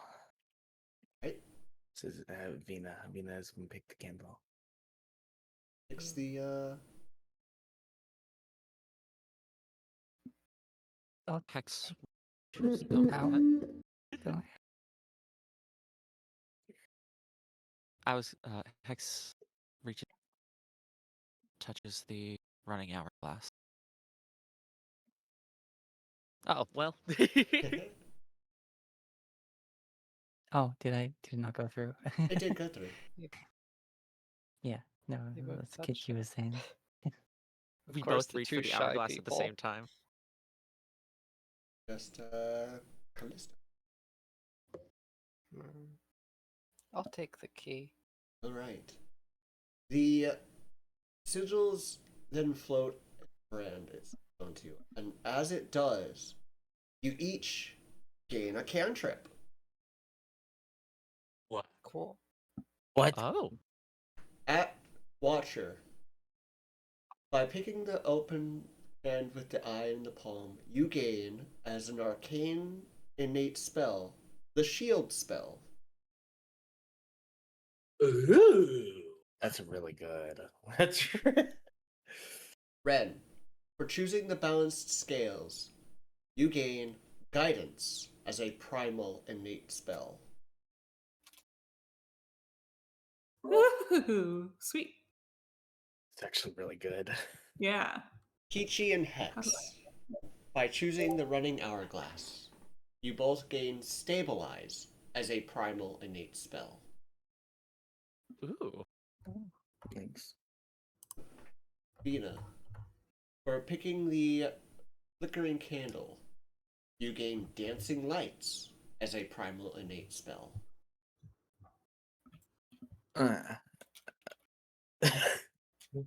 Significantly less cool, but nonetheless And, cool. Callista chose what again? I chose the key. Okay. You gain Mage Hand as an arcane innate spell. Oh. Okay. I'm noticing that these are legacy forms, but yeah. If you already have that cantrip, do let me know, as you will gain a cantrip of your choice that fits in with the symbol. Okay. Well, I do not have that spell yet, so cool. I was gonna take as if I could, but yeah, this works for me. Yeah. So you may now cast these cantrips at will.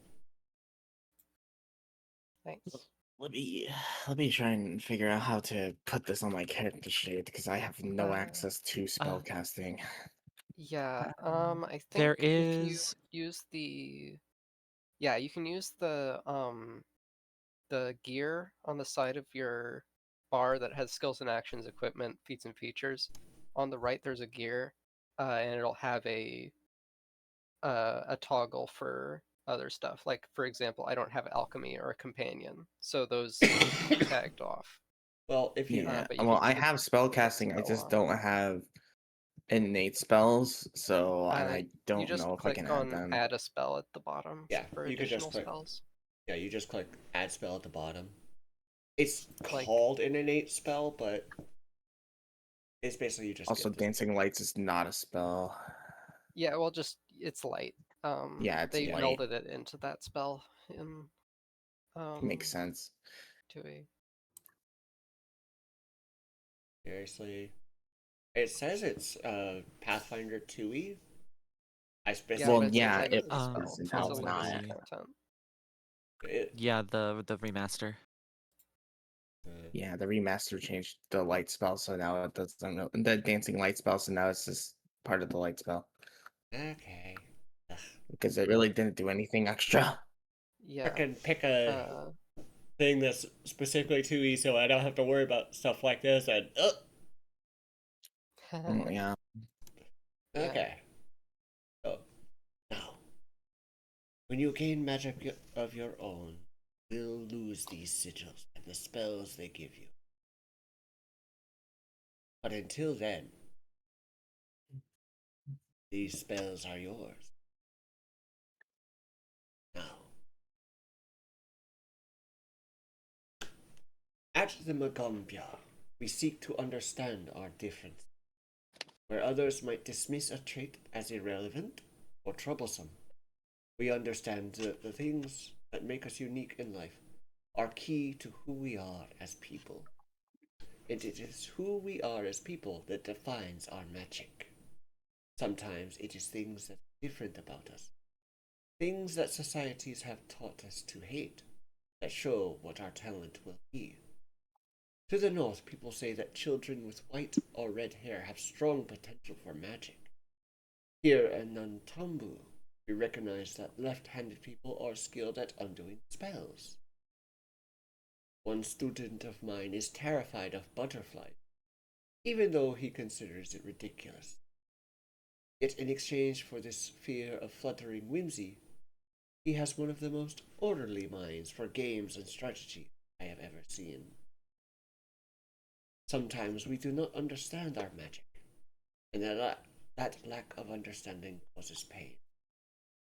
People who are uncomfortable in their own skin are incredible shape changers, but often feel unsettled until they recognize the shape they were meant to be. Those who feel an urge to jump from high places often become frightened themselves, but they are simply channeling the untrained will to fly. Sometimes our talents are not revealed by happy means. His face becomes somber, and he continues. One student here had a family who planned her life out from birth to death, punishing her when she deviated the slightest bit. She only found freedom in the thought of her grave, and as a result, the dead began to speak to her. Here, she has freedom to choose her own path, but her necromancy remains strong. You don't have to share, but I want you to ask yourselves, what about you defines you, even if others rarely notice it? Is there something inside you that pulls at you, perhaps defying rational explanation? Thus I return to my first question. Who are you? How can that person best be guided to grow?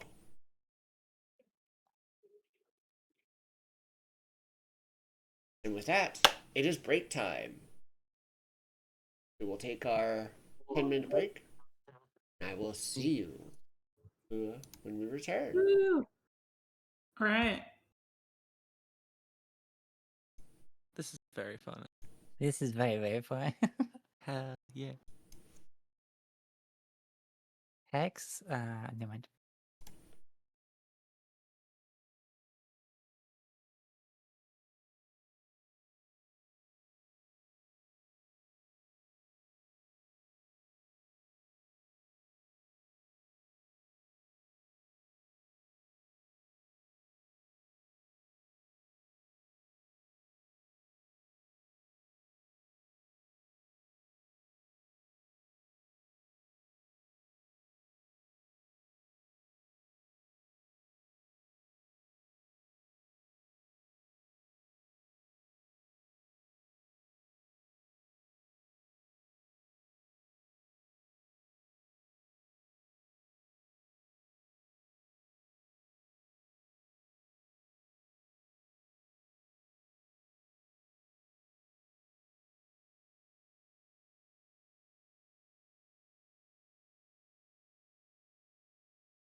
And so we have returned.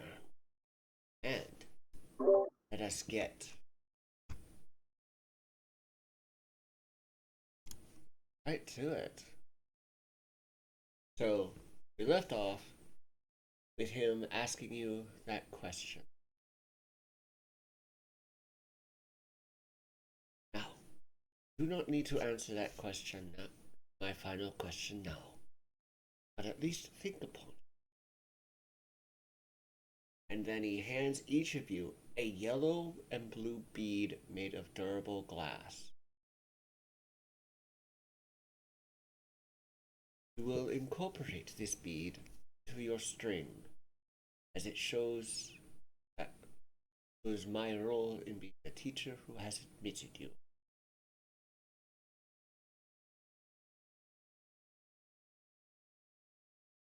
Wait, did we get strings? I didn't get that.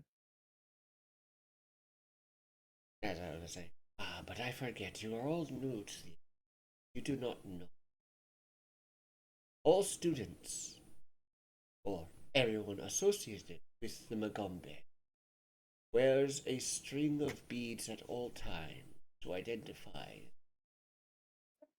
as initiates of the Magombe.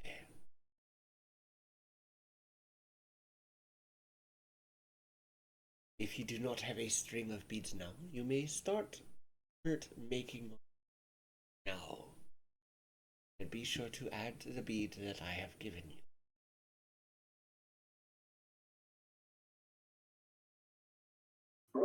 You said it was a blue and gold bead? Yellow and blue. Yellow and blue. Yellow. So, fun fact, you will be receiving beads throughout this campaign to add to your string, to mark achievements and other such things. Some may be That given to purple you. one. Some may be given to you as individuals or as a group. I do not know all of the beads that are given yet, as my memory is not all that good, so I literally only read little bits ahead. But after giving you the bead and explaining you the importance of them, along with the string,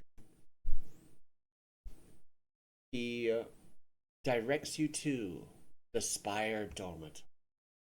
So let us move you to the map so you may see an Do you have overview string of the we can use? campus. There's a map.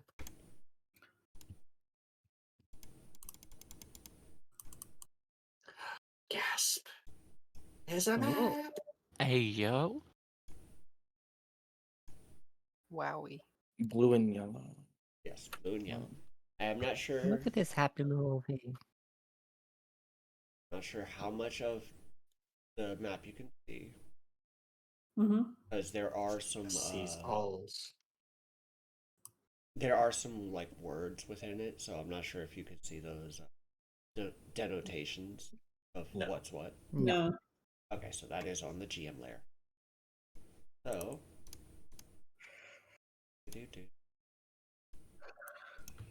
he will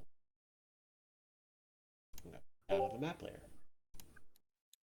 He guides you there, the Spire Dormitory.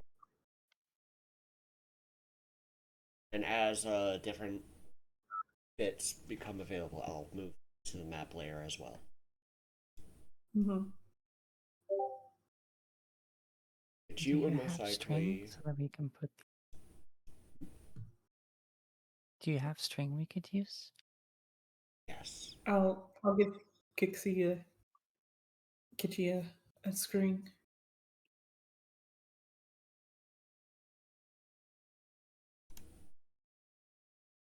Okay, and then you put the little bead on it, Right. and she'll put it up under her veil, and like her hands are just under like her chin, but then it gets pulled back to tie around her neck, but her hands stay just under her chin. Just a reminder, it is heavily raining.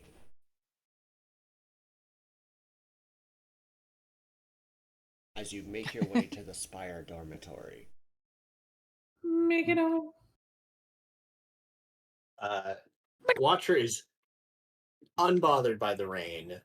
Uh, he is a farmer boy. He loves the rain. He absolutely will smell like wet dog once they get done inside, though. All right.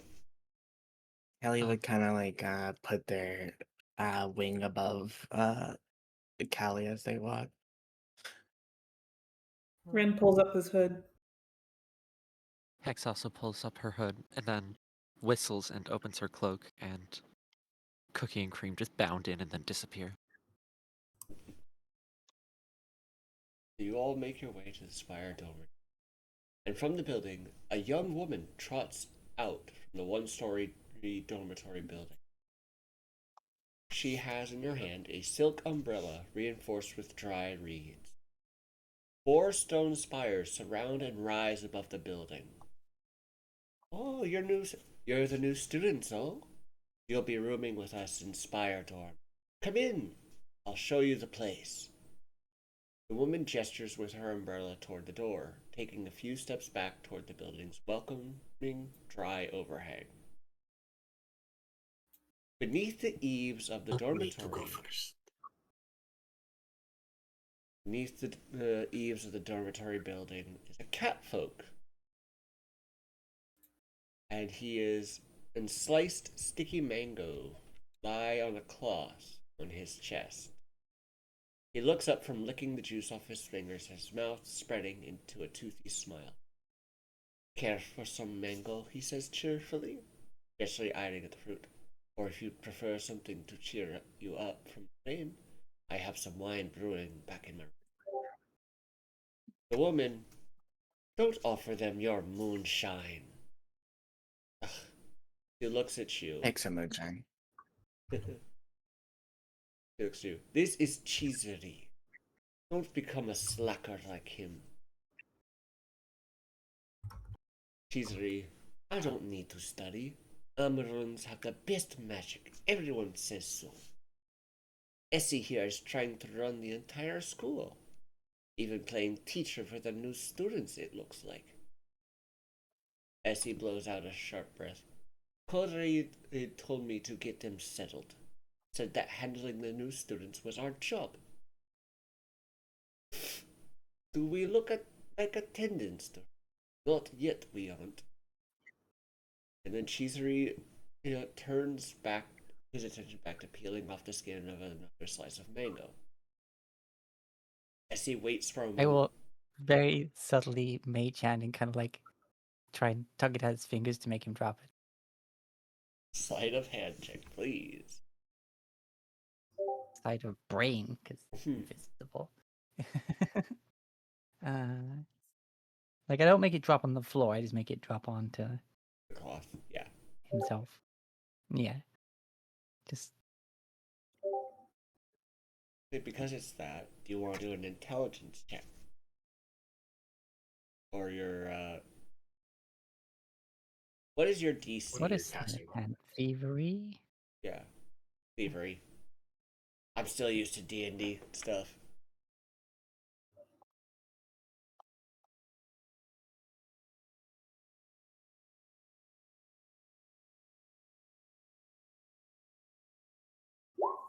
Lol, natural 1. Alright. Feels the tug but clutches it tighter. Essie waits for a moment before scuffing her foot at Cheesery's tail and then stepping over it and gesturing you to follow.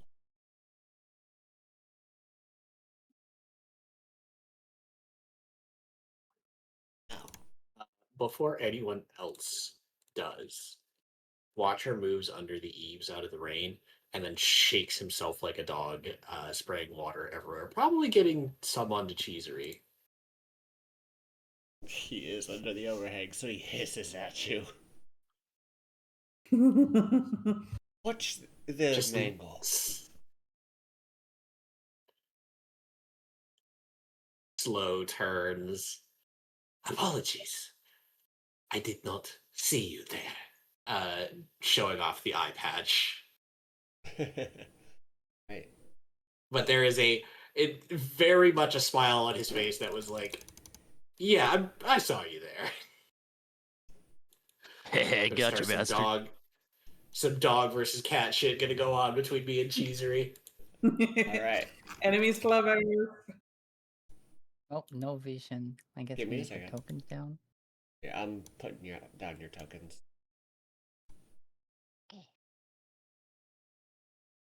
I kind of shake off my my feathers and wings because they're just soaked after hovering over Callie for the time of us being outside. So let me know if you still don't have vision. I pulled them from the. I don't No have vision. What? Nope. Okay. I Don't have vision. Look at vision light. I have Vision my, on. There we go. I see my token, Wait. but I don't have any vision. Yeah, give me a second. I'm Oh, I don't turning see on. my token. Ah, there we go. I'm guessing this is Vina. Yeah, I don't have a picture. That's fair. Right. Let me double check. I Does ended up everybody getting one, yeah. have vision? Yes. Yes. Muted myself trying to say it, but yes. Right, so this is Cheesery over here. This is Essie. Let me pull up their pictures. My Yes, picture is a pictures. placeholder while I get art Give done. me pictures. This is Cheesery. And And this, Hey, Smug lazy little alcoholic bastard. cat. pretty much. And this is Essie.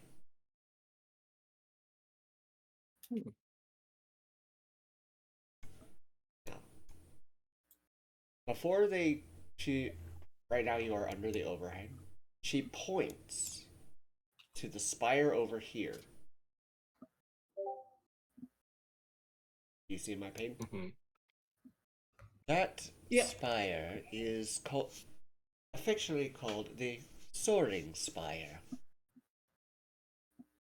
Gravity is a bit stranger around that one. You may, without any effort at all, jump 60 feet into the air and land without needing to worry about hurting yourself. Most of us use it to get onto the roof for some privacy. Others use it for fun to just slingshot their friends into the air.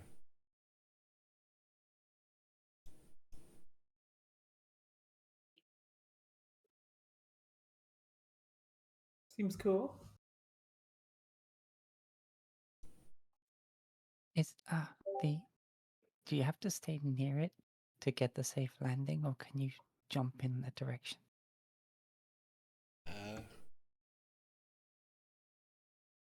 You do have to be within 15. The anomaly only works within 15 feet of the spire. Okay, I just wanted to know before someone hurts themselves. Yes, but someone hurting themselves is how we have learned of distance requirement. judging from that height, I think they did more than just hurt themselves. Now, this here is the common room.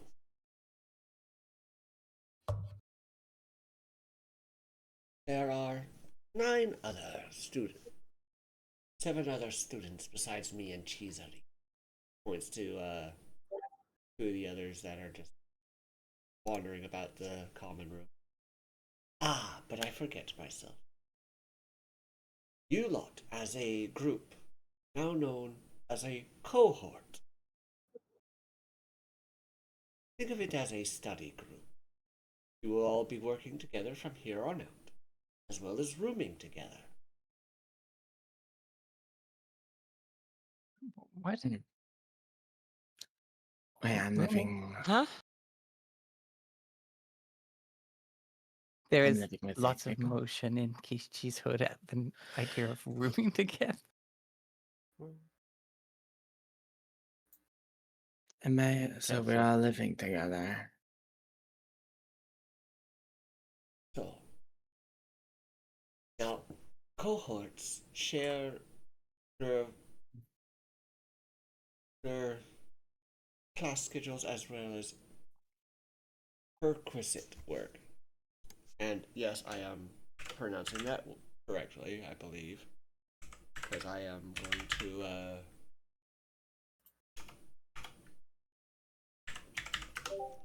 that is the word as it is spelled. So no, I didn't mean to say prerequisite. I think they meant Was it? prerequisite. But Or is the perquisite magical means word perk. of it. Is that another Colo I see down there? Little tiny hyena boy. I don't know. Let me see, Whatever. actually. Where is it? It's the word they used. Nope. That is a knoll. Yeah, mean- Knowles used to be Colas used to be Knowles, but they changed the name because D&D stuff, I believe. Yeah. So I guess that means it is a colo. What if my people? Kitty, no. You are not lying on top of my hand that is using my mouse. No. Honestly. Counterpoint. Kitty. And now you are blocking the screen I am using to read the frickin' module. Honestly.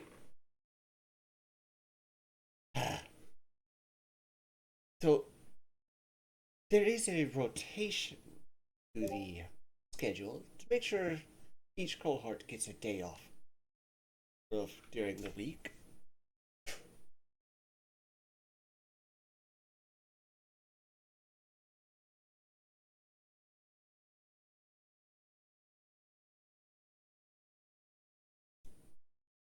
Okay. So, this is Ignosi. Points to the human. I think the human. See? Yeah, the human male. Let's get his picture.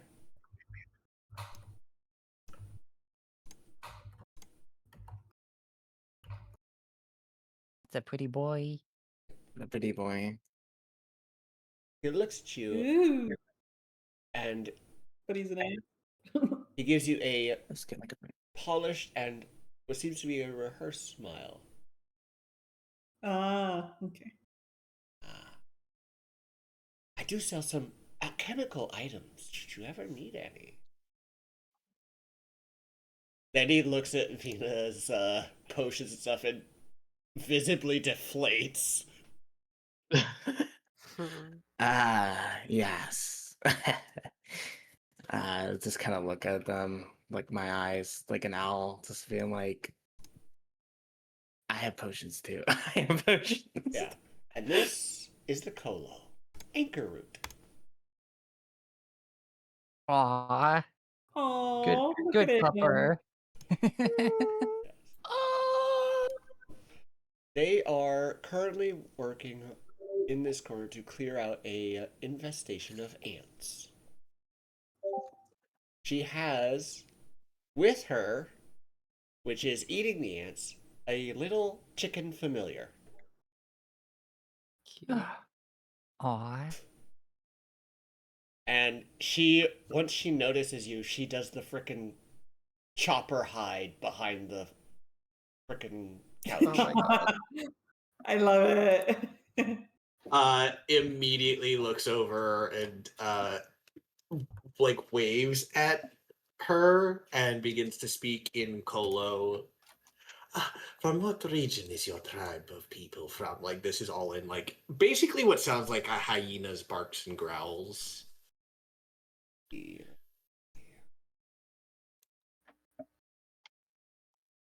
We don't have that information. We could just bullshit something, or that she gets so shy and she runs away.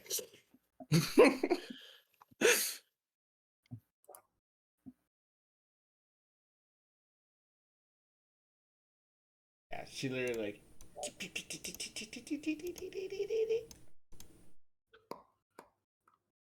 She is very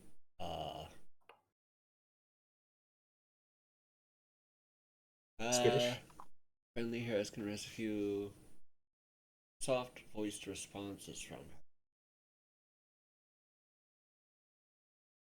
She is a bit shy, but so long as you are friendly to her, she will open up. Actually. I am good with the people, yes. It is comforting to see another of my kind here. Now, I will show you to the bath. This way. There are multiple baths.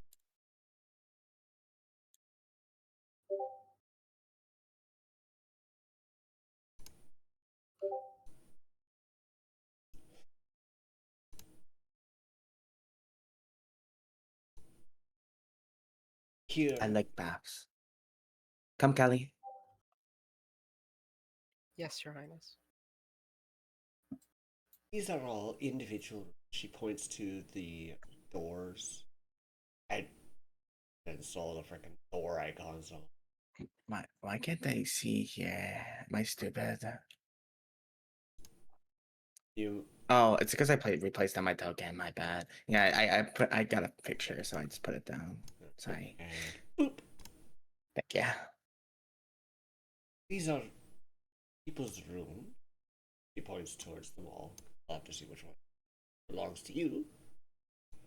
But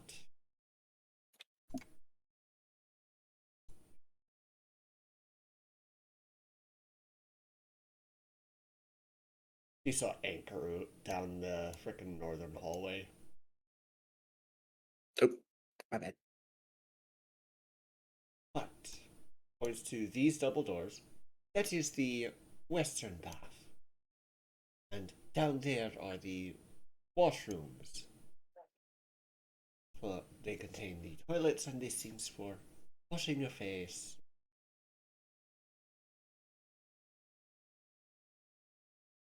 Mm-hmm. He points to these double doors. No, That is my room.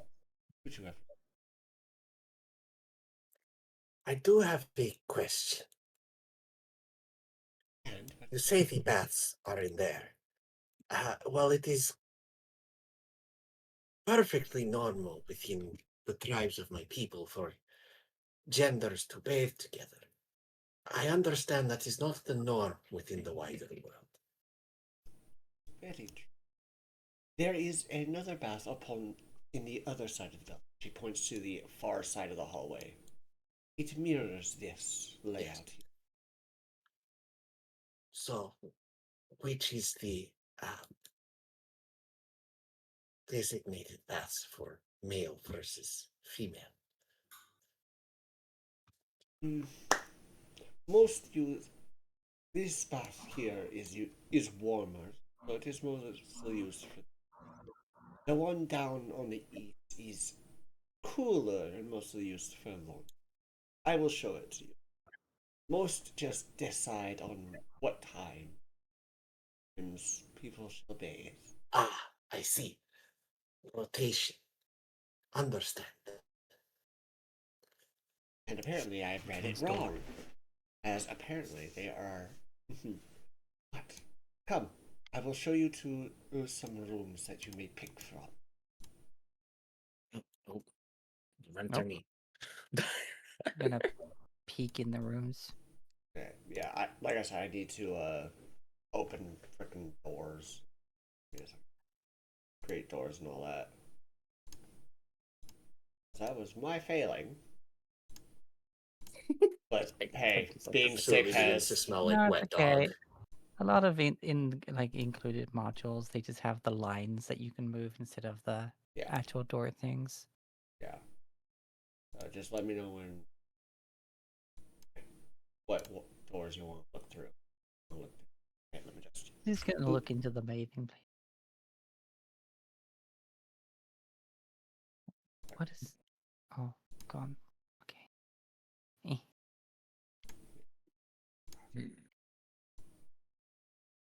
Kelly, what do you think of this place? It's quite big. Do you think? The accommodations are satisfactory. Are these walls fire resistant? She blinks at you. Are they lightning resistant at least? Your Highness, It's they a general probably question. have a better place to perform your. I work better in my sleep.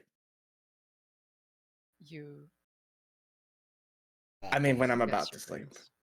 Highness. I'll spend time dealing with doors, but like I said, I'll delete the ones you want to look through. Okay.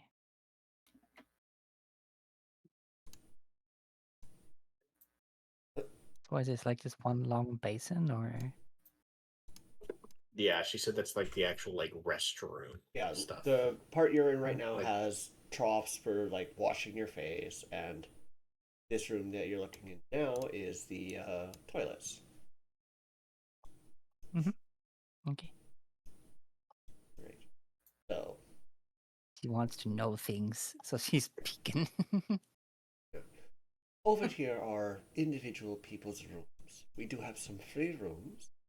In fact, there are 6 rooms free to choose from. Oh, So you may each have your own individual room. Oh, I thought you said earlier, as a cohort, we would be rooming together. That's what it freaking says at the beginning, and then it's like, hey, there are freaking 6 rooms available for heroes to choose. oh, so there's 6 rooms that can hold 6 people. Well, So, Let me I just- guess. you'll have I to mean, see a room for rooming me to- together in the same building. I guess they made. yeah. Let's look This in is this the room. first room. And she opens the door. I just went. There we go. Trying to select Okay, only yeah, the that is freaking definitely door. a one-person room. Yes. So she points to this room. There are doors down that hallway that lead to the room behind it, so she points down that way. Those doors are here. And then down this hallway, these 4 sets of rooms are free for you to choose. And then the door, the upper left, right hand of this hallway, and these double doors are all free.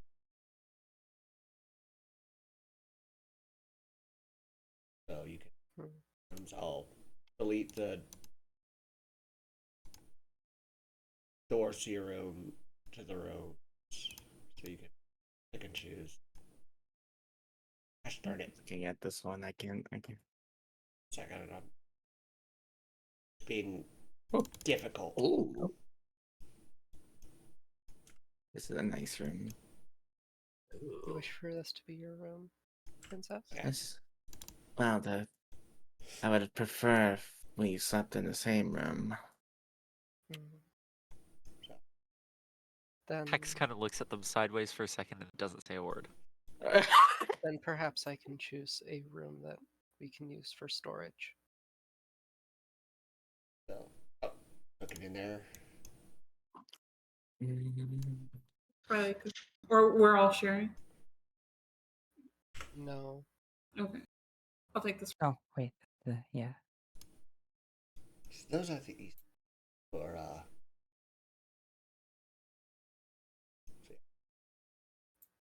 The bathrooms. Not rooms. But yeah, this is what is the I just we call the laundry room.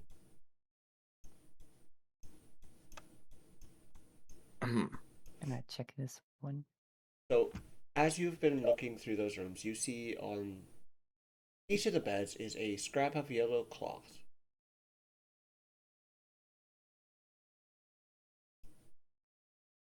When one of you open it, you see a glass bead that is shaped like a sunburst. okay. I think we want this room. Those beads will This one. It's like, I like that it's sort of like by itself down the hall. Those beads shall mark Yeah, the you one as that's part of the secluded. Spire Dormitory. What's this? That is Highbrain's. Oh, that one's occupied. Okay. Yes. The 6 rooms I showed you are the only ones that are not occupied at the moment. Yes. It's these doors, these doors, these So doors, these doors. basically, Which one was the one Watcher chose? I chose the one here down the end of this hallway. Basically, it's down this little narrow hallway all by itself. Ah, I didn't even see it. Are these doors available? those That's ones. bathroom. That is bathroom. Yeah, that is the Oh, the down one's the eastern. bathroom. Those are the eastern washroom and toilet. Okay. We can't live in there. I think that's one. Hex kind of just waits for everybody else Hmm. to choose a room and then takes whatever's left. So, Then I guess glass. we can do with what we have. Is there a way for us to get 2 beds? If you wish to try and move one bed from an available to share, that is all on you, the cohort. But do not forget Is to there a add good the room new for that? bead to your string.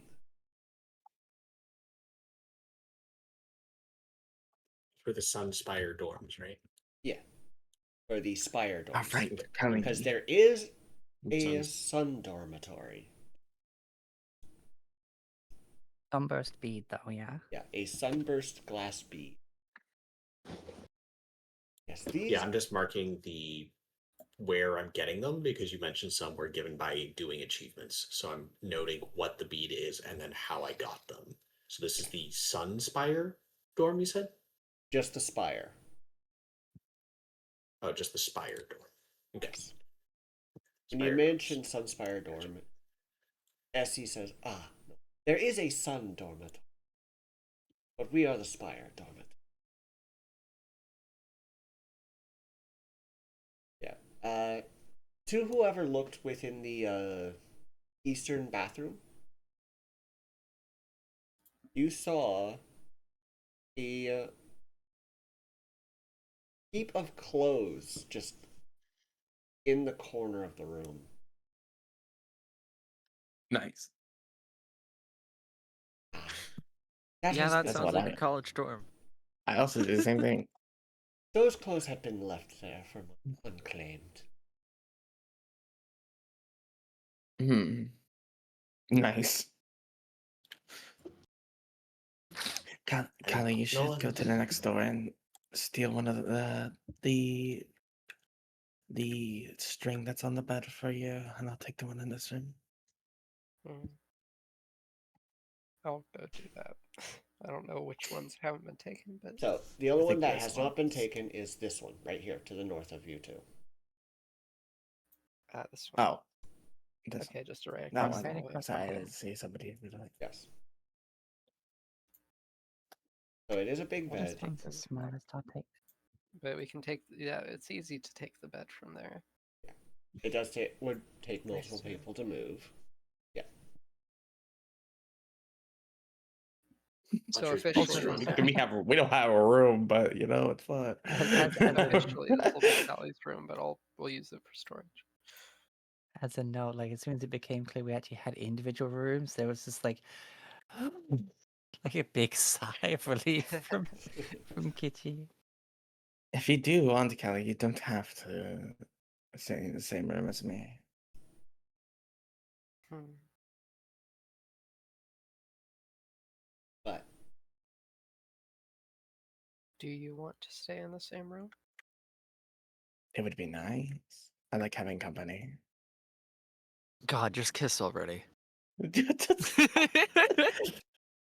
also, I know someone did approach and open the basically open the door to the. You will need Slightly Yes, yes. Yeah, it was revisit me. that. Or was As something does happen. no evil Oh, yay, left. mischief already. Hey, what do you expect from a magic college? Yeah. Who was it that opened the door to that? I went up to Kishi.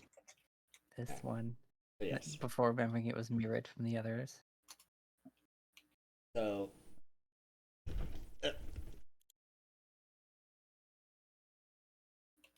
so with the opening the door, you look around, and then something pops at you.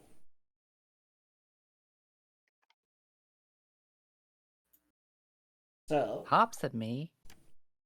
yeah. Hey, everybody.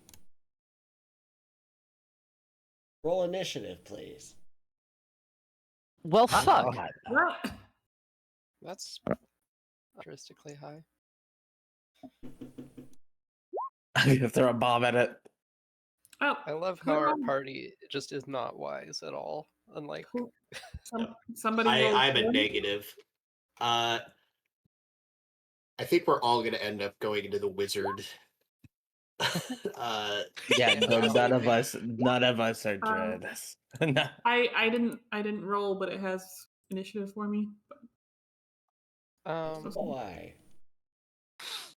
So just Alright. re-roll and we'll Did you deal have with that token clicked when you rolled initiative or whatever this is? Where the hell is Well, my when I initiative? opened There up it the is. turn Well, that's order, what- they were already there. Wow, 7. Oh. Ah. So, Yeah, Oh, I we think you're in the will- test rolls. yeah, in the Yeah, test you- rolls from like a few days ago or something, or a few Okay. weeks ago. yeah, that might have been I'm why. going to do my shift imminence free action, which triggers when I roll initiative. My imminence is going to go from my shadow sheath to my my mortal harvest weapon.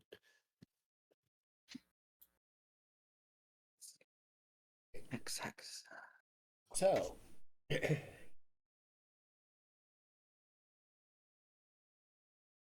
oh boy, these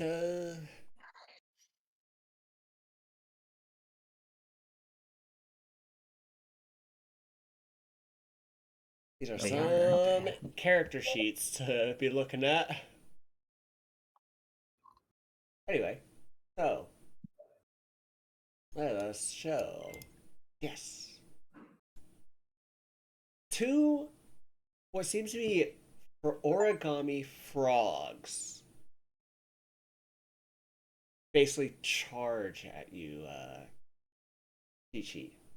But you get to go first. They're coming at me. Yep, from around the trough here.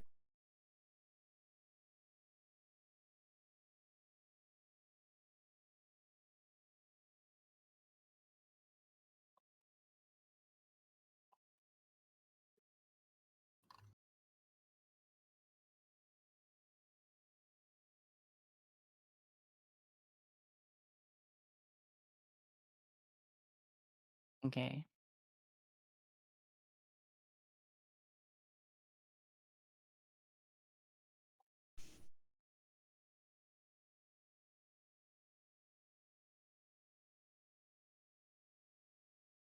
Actually, I don't know that I'd have shifted because I don't know anything's happening.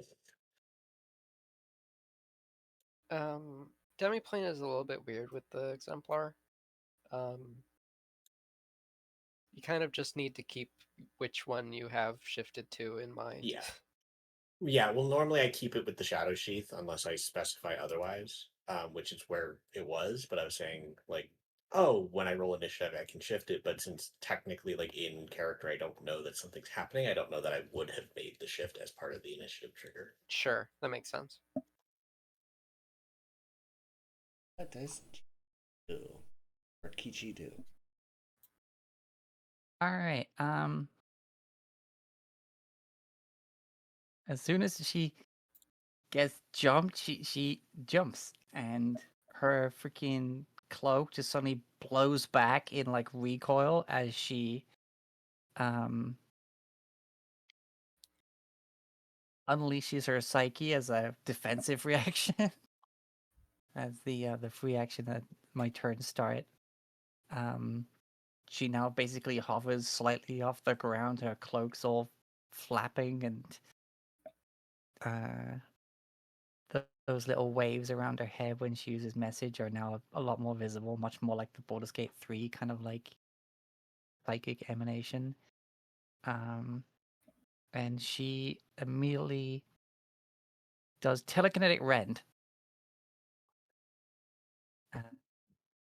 As a 5-foot burst from here and like here, like just they kind of between her and the creatures. They can only be affected by one area, but it does get amped. What does telekinetic rend do? It is 2 5-foot bursts of that are not overlapping within 60 feet. 2 actions. They have to make a fortitude save or take bludgeoning or slashing damage. But when it's amped, they take the d6 of bludgeoning and slashing damage. And if they crit fail they check, they are stunned. All right. Let's do the fort saves.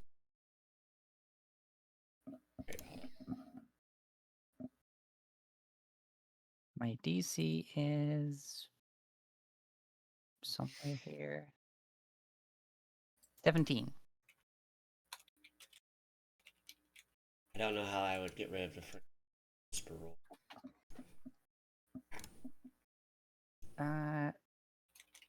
Is there a tab on the very right that says info and then it has like whisper type as an option there?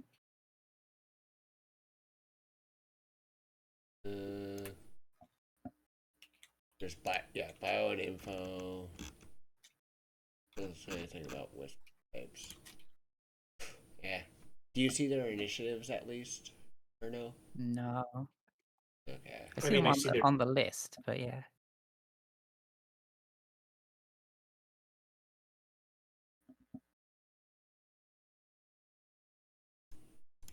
There's a thing that's like, hey, do whisper rolls to the GM. Hey, I am the GM doing this. Whatever, I'll just read it out. So, first one, fortitude save, 14. Second one, I see it. 20. Oh, those showed up.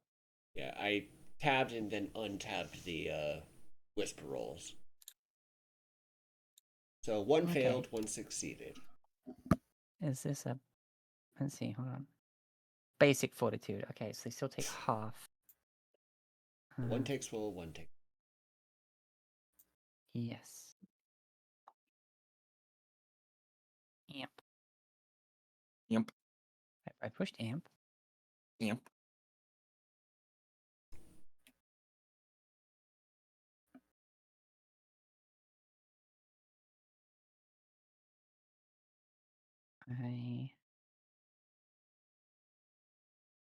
Okay, I guess I'll just roll the 2 different damage types separately.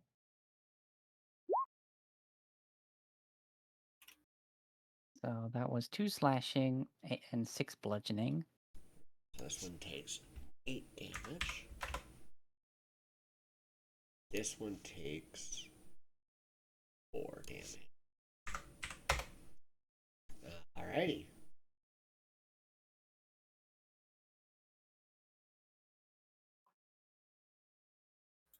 Oh, and also, I have a bonus from the Unleashed Psyche.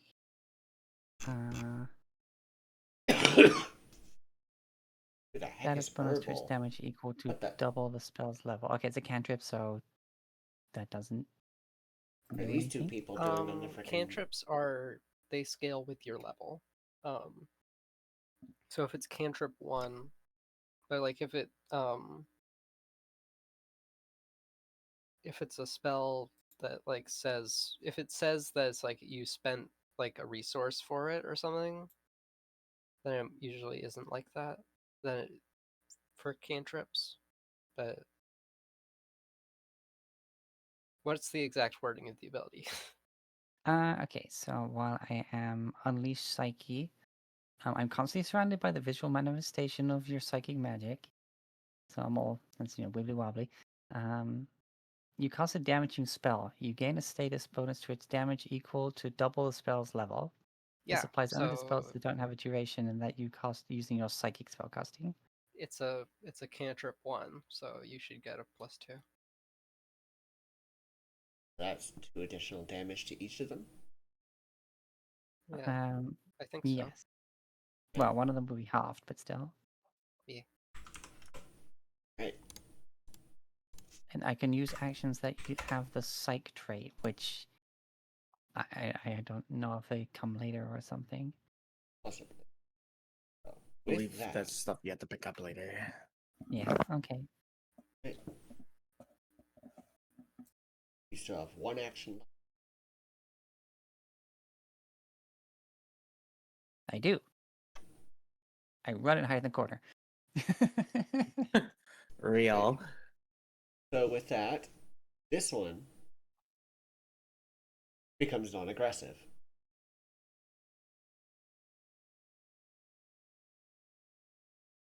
Callisto, it is your turn. As you see Ichi and Essie like, what? It seems there's some kind of commotion, Princess.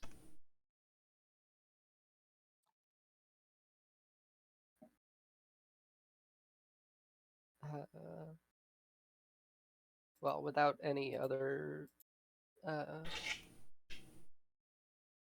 input, Callisto's not gonna leave her mistress's side. So Right. X.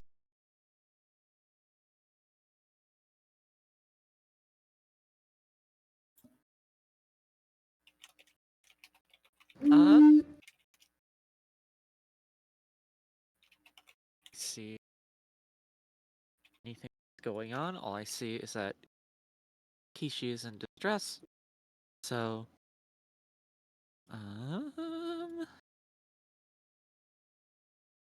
Hex and trying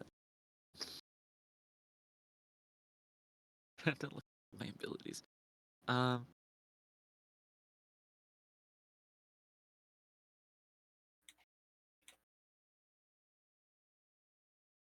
Yeah.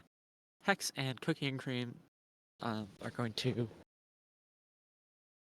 stride down the hall, try to get a better sense of what's happening here. Right. It is very different to play a witch than a kineticist, which is no shit, but like, you know? 25 gets me here. It's puppy. I still can't see shit, so another 25. Another stride. Look at that, Popo. 2, 3, 4, 5. Oh, great. I still can't see shit. Hey, that's what happens when things happen. Hex is just kind of like, are you okay?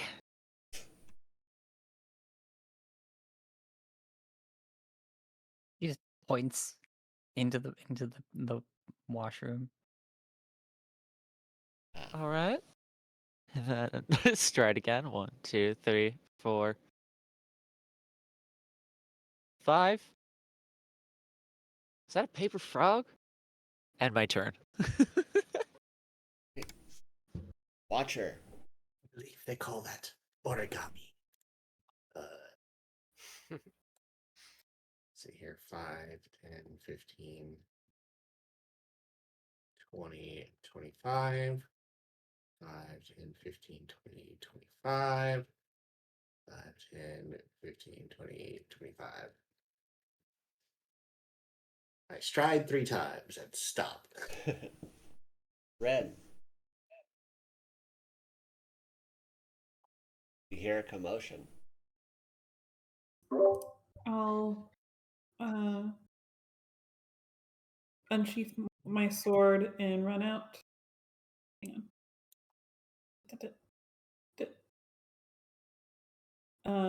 I guess still don't see anything. Can I dash?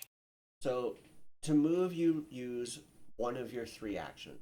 You can literally use all 3 actions for movement. To Okay. move. I think drawing your sword is a basic action though for an interact. Yeah. Okay. So you still have 1 more movement. Okay. It does get Pathfinder. The action economy does get some getting used to from, as it's different from D&D. All right. I Hey. get there and say, what's going on? It And appears I there's press some kind of There's some frogs? Like paper frogs, it looks like. Not a spook fishy. Bless you. Would you shut the fuck up? No. Oh no. My fur is still wet. This one. 15. Y'all better hope those walls are fire resistant. D. D. D. D. And it will make a melee strike. Is that a trans flag on this frog? What? I see. There is Nobody really looks like it, and I've decided that the answer is actually yes. Yeah. Considering it's made from random bits of paper, I wouldn't be surprised if there is one there. It is little origami froggo. It's the trans frog. Trans frog. And it shall, These are the frogs that Alex Jones was talking about. Oh my god. Trans froggo. Something's in the Allies in copy of bathrooms disguise. that's making the frogs gay.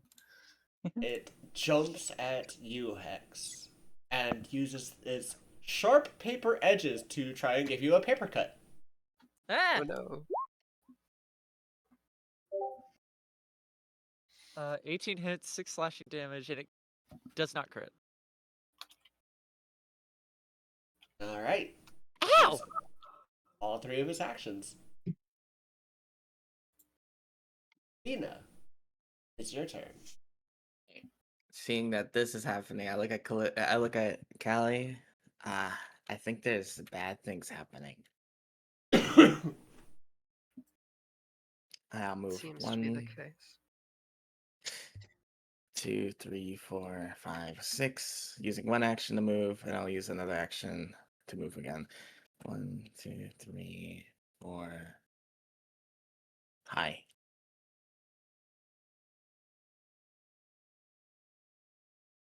She is looking at this thing like, 5, what is this? 6. There you go. Do you have 30 feet of movement?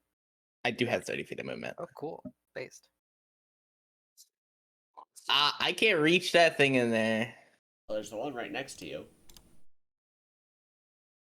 I'm not stupid enough to use a bomb at point blank. I might be stupid enough, but there's other Counterpoint. people here. Very funny. But yeah, It is funny. You look at this one and you see it's gone and it's no longer combative. It's like, oh. Like it's chill now. This one is All not right. chill. All right, fuck it. I'll use a bomb at point blank. I'll be like, I hope you guys are right about fire resistance. That's why I asked, and I will toss a alchemist fire right in his forehead. All Right right. as she's about to throw her, Hex just says, "What does that mean?" So roll attack. We're all taking damage, by the way. Yes, splash damage. Yeah, we're all taking damage here. This is a ranged attack, right? So it's a disadvantage because you're melee. No, that's not how it works in Pathfinder. You can just do that point blank. Yeah.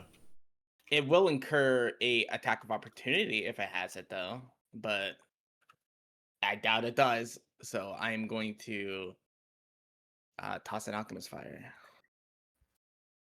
That's an 8. That's an 8. Great. That misses. But Oh, and now you gotta roll for a square it lands in next to it. it doesn't get hit directly by the alchemist fire. It just goes off and does the splash damage. I recall Yeah, right. it does automatically do splash damage. So what is its splash damage? It's just one fire damage Okay. for every person within 5 feet of it. So everybody within 5 feet of this spell skip, this little origami frog takes 1 point of fire damage. Gee, what? I know I said my fur was. I know I said my fur was wet, but this is not the way I want it to get dry.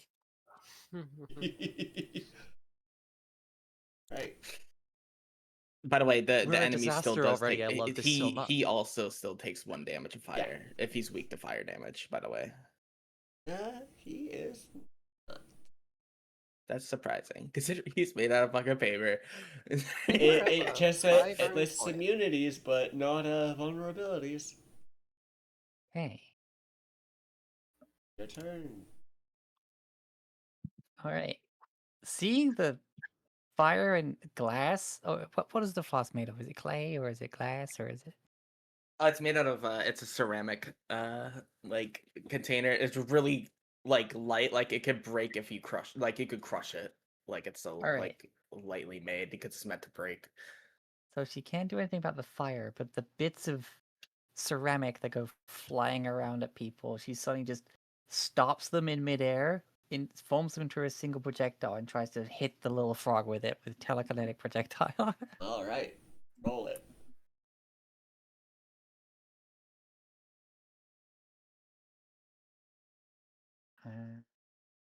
Is it gonna come through?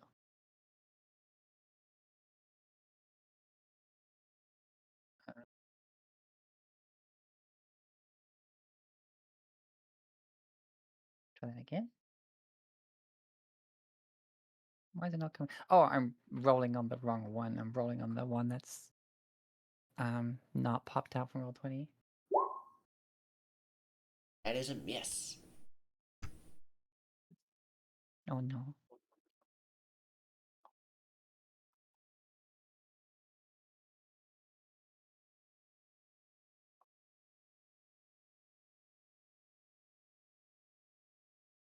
Okay, then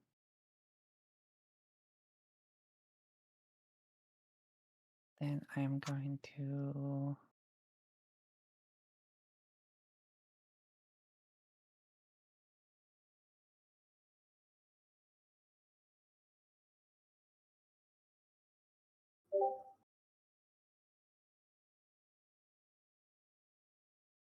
use Not my shield. fault. They were in the way.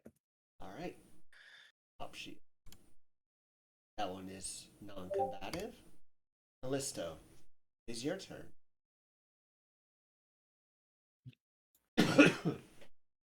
Callie, seeing the fire, just sighs.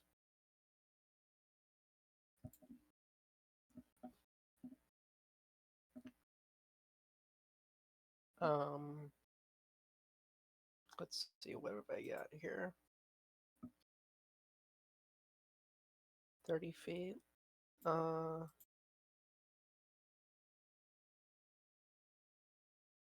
Just out of range.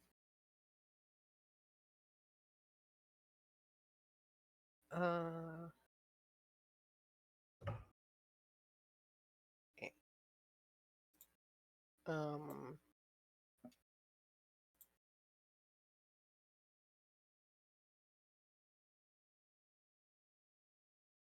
30 feet, 30 feet. 120 feet. Okay. I mean, I guess I can do this. I'm going to call down a thunder strike on it. Okay. Reflex 17. That's a 27. Okay, that's a work. crit. What the fuck? Frog just does backflip. What the fuck is happening? Yeah, that crit, so I don't do anything to it. Darn. Oh, that's my turn. It's okay, Callie. I missed the point. I could have poured it on it, and it just didn't work. It didn't work.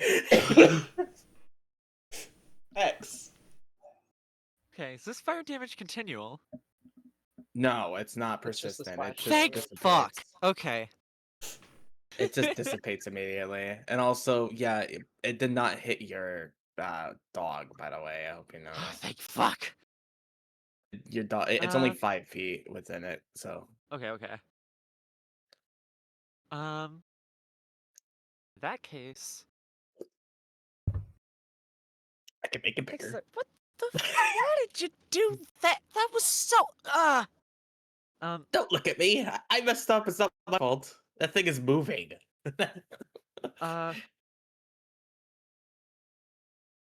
Also, don't have any more alchemist fire. She points to both, Kishi and the frog on the floor and says, "Cookie, creep, touch," and suddenly you see as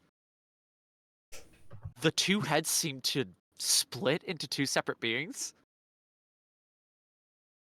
And Cookie walks up to the frog, and I need a fortitude save. And Cream walks up to the flesh warp. Right, They have a name. I said the frog. Oh, true. 15. 15. That fails. So so the spell I'm casting is Trade Death for Life.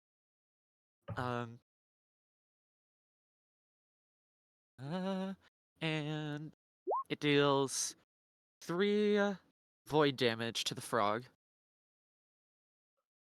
And Kishi gains fast healing 1.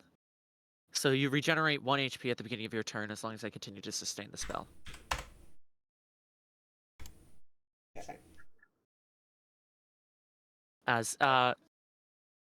As Cream just walks up to you and just very gently boops your like kneecap with its nose.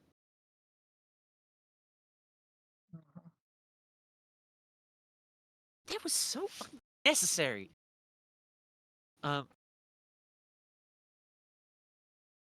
It is looking tattered. She's then just gonna step out of what she considers to be the danger zone. Is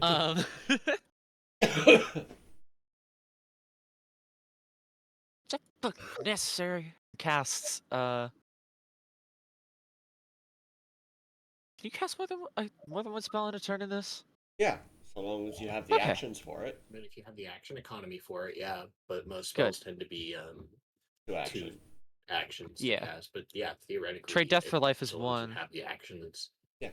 Got you can and cast I multiple cast ones. Guidance on Watcher as she steps away. It's like, Just trade for get life. One. Huh? No, sorry, don't worry. I haven't It's a spent hex. Oh, It's a hex, yeah, so it's 1 action. Sorry about that. Alright. Watcher, it's your turn.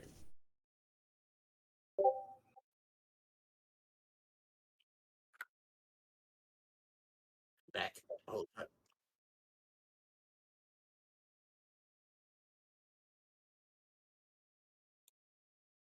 hello. Hello?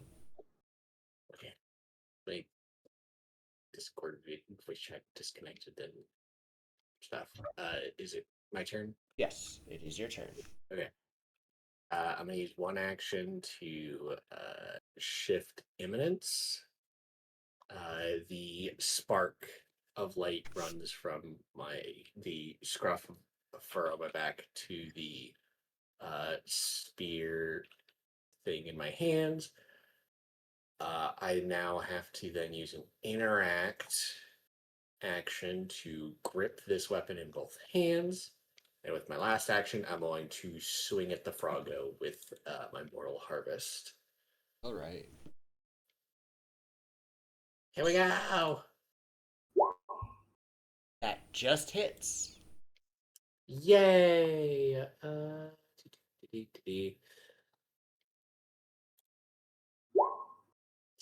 7 points of damage. Hold on, let me double check what this does. It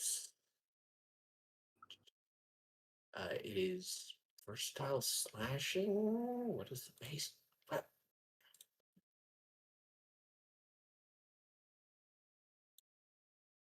Doesn't tell me what the base. Oh, bludgeoning. So it's either.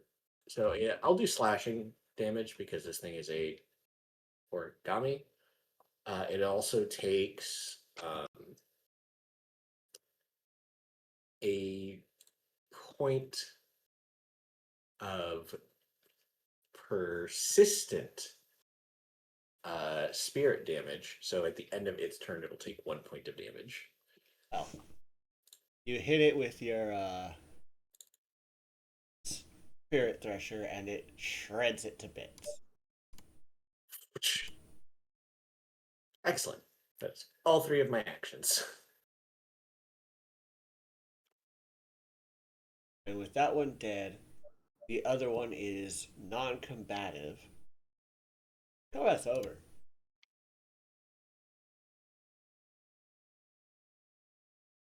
Unless we want to go fuck up the other frog. I was thinking about it. but if combat's over, that's over. I don't want to do that. If you wish to, hey, I finish it off, that's up to you. But we are out of initiative. Looks You are free to over do at it. Essie. Is this something that is normal around here? Well, none of us even knew these were here. It seems And that then we more have about to 10 weird HP. paper things coming to life. But Well, they're spell schemes. As you might see them as normal from here.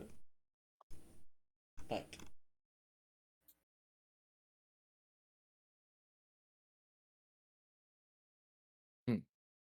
well,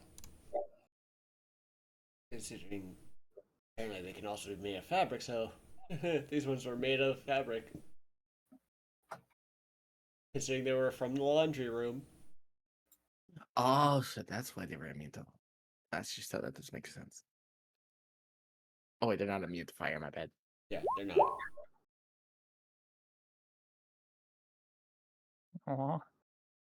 Kichi kind of flops over as her like psychic energy's calmed down.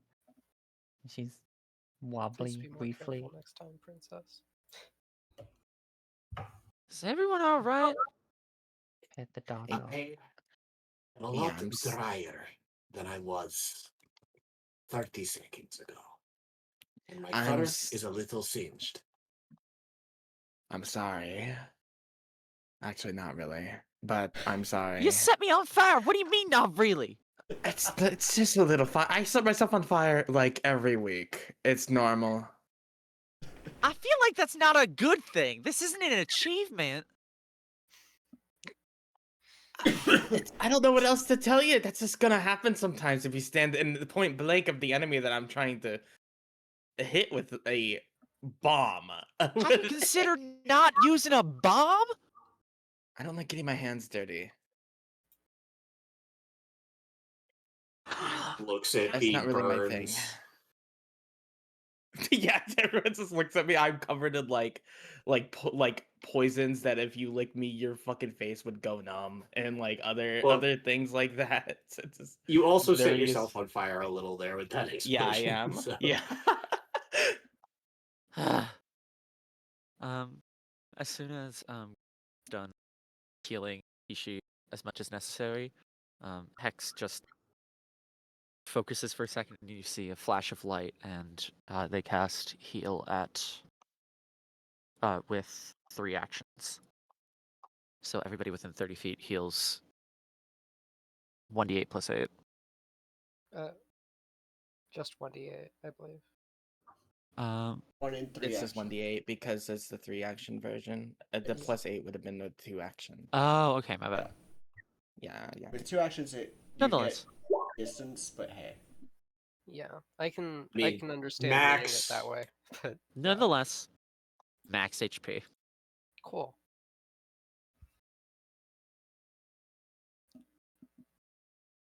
That was so damn unnecessary. It the looked way. cool. And It did look cool. I'll give you that. But I'm not giving you anything else out of it.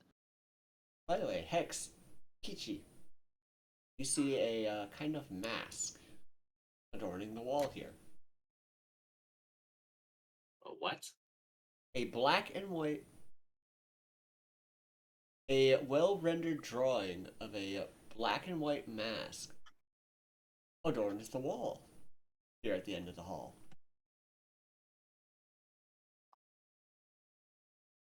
And inked onto the wall next to the painting the mask is the words "All Seeing Solutions, pay in light, but let darkness show wisdom."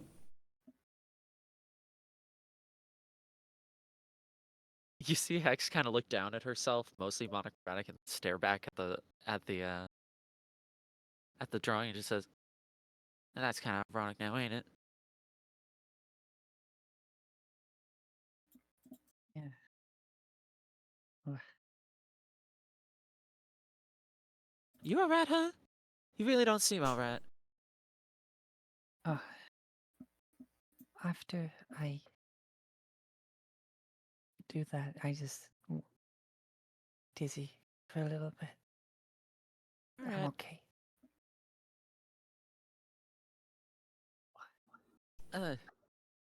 After about 12 seconds, she seems fine. Okay.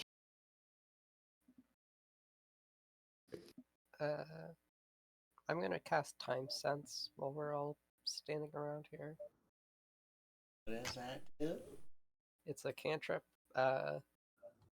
Gives me the ability to have a perfect sense of time. Since I'm trained in nature, I also know how long it is until the next sunrise or sunset, and it also and how many days until the next solstice, etc. But it tells me what time it is, basically. Ah. Uh. Pocket watch spell. Pocket watch. Yeah, you just lift up a pocket watch. That's the spell.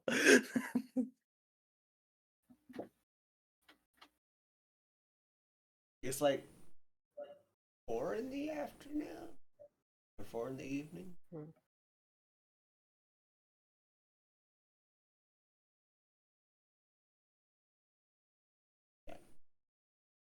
As I said earlier, that frickin' laundry room, abandoned laundry piled up in one corner.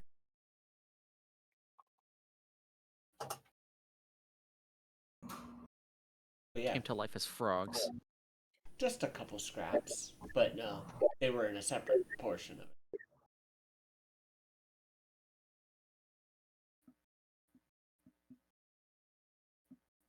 And as to the solstice, since the winter solstice just happened, there's half a year till the summer solstice. Right.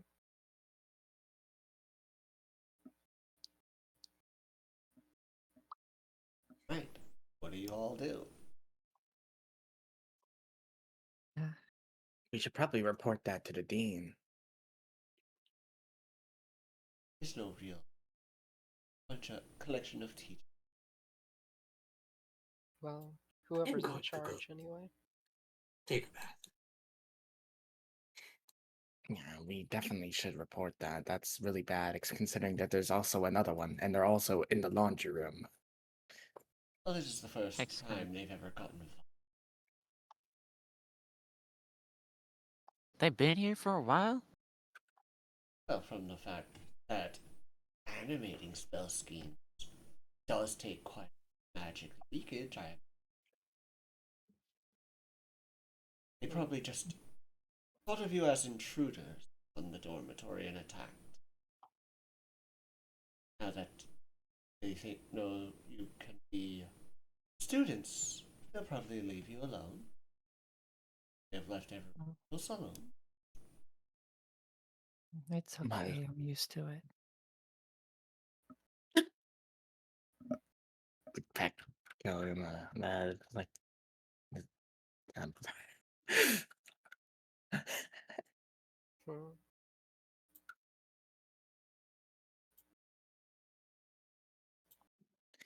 we need help a little with moving one of the beds to the other room. I can assist with this.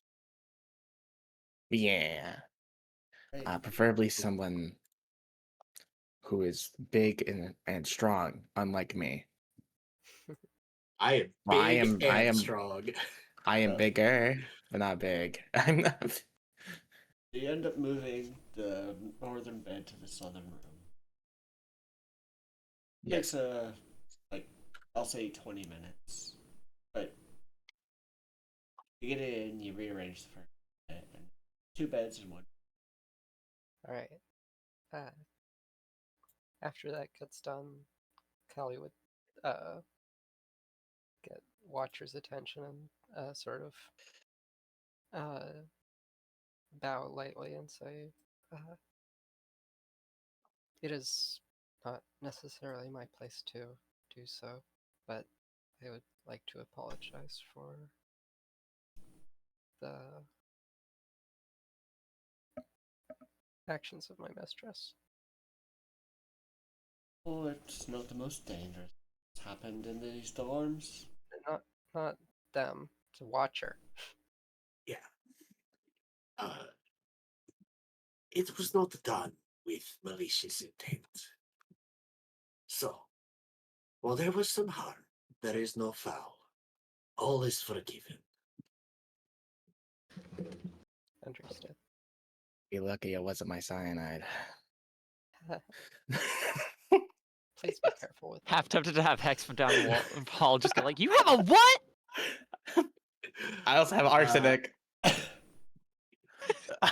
pretty sure those are ingestible poisons rather than injury poisons, so it's fine. I don't want to move past this without recognizing the fact that you did get stuck in your accent for a second there, Miles.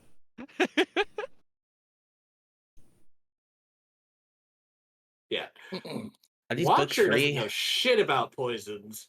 I know that those are ingestible poisons versus the injury poisons, because I did look at making an alchemist that was a poisoner. People often got sick from exposure to arsenic in the Victorian era. Yeah. And Yeah. also, Back when cyanide they had green is everything.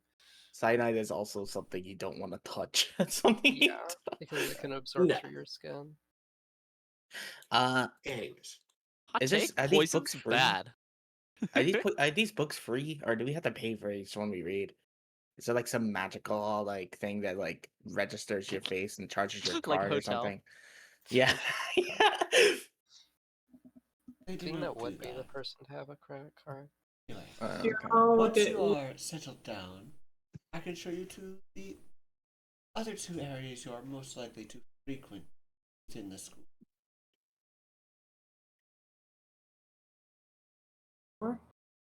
Okay. She's just gonna take a moment after that Yeah. to So- refocus. Hex is also take a Watcher will- takes a bath and gets rid of the wet dog smell. by I will getting use one of yet my- wetter. I will use one of my versatile vials to make another alchemist potion. Another alchemist fire. So Great. that the thing with using your So I have a versatile new one. vials, as I did look into alchemists, that will only last 1 round. As that's Oh, you're right. Yeah, thank you. I forgot Yeah. about that. You can Yeah, use no, what's no. called advanced alchemy at the start of each day to create something that lasts yes. the entire day. Yeah, I know. Then I'll do that on the fly. If I ever need one, I'll use an alchemist fire. Yeah. Should be good. So, we'll head back to campus map. And it is still raining. Took Again, that I- bath for Do nothing. we have to tour? Okay. I will say, if you don't like going down there, you better get used to it. It rains like this over half the year. Oh, great, wonderful. And I keep one of my 4 wings above Callie as we walk. So she leads you to the dining hall. Cast this new shield spell I just got above my head as a makeshift umbrella. Don't know if that's how that works. It's a shield of force. Doesn't say what direction I have to manifest it in. Yeah, but is the rain an attack or is it a saving throw? It'd probably be a saving throw. Yeah. Actually, yeah, it had to dodge the rain. Reflex save to dodge every raindrop.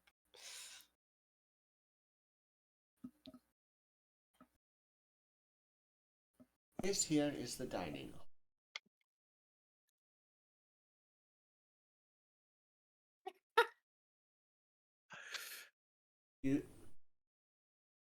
The head chef is Mumusi Yao. Let us find hers. This is Lumusi Yao, the head chef. Freaking have Kiana from Princess Yeah. Princess and the Frog vibes. Welcome to my dining hall. Now, each student receives 2 free meals a day. The hall is open from sunrise to sunset. From sunrise to 2 hours after sunset each day. And then she gives you a glass bead, resembling a piece of fruit. Okay. We have a question. Can we take advantage of that free meal now? Or is that like, are we not like fully students yet? Well, you wear the beads, you are initiates, of course. Come in, come in. Now, you say free meal. Exactly how big of a meal do you mean?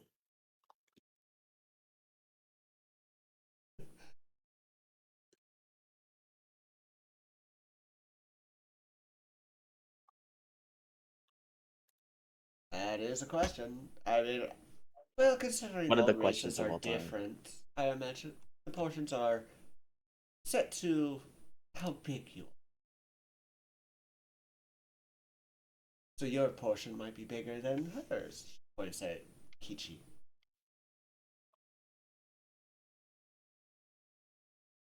Okay, Callie and me, I was like, we're both pretty tall. We're both pretty So you all get a meal and she uses this as a way to learn how big your portion should be, kind of thing.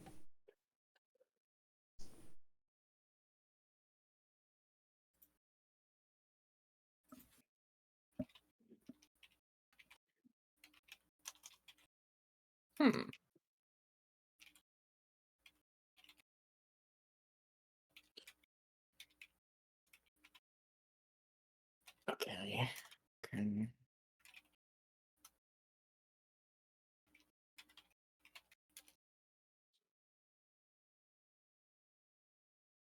All eat, and after you Nope. finish,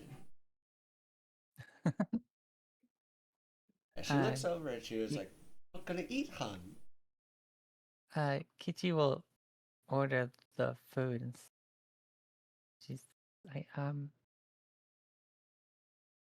don't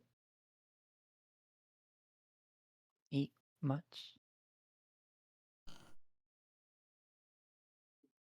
All right.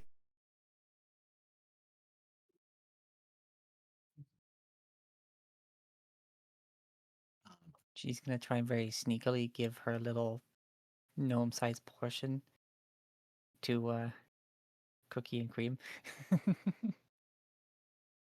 Incredible. Terrible idea, but incredible.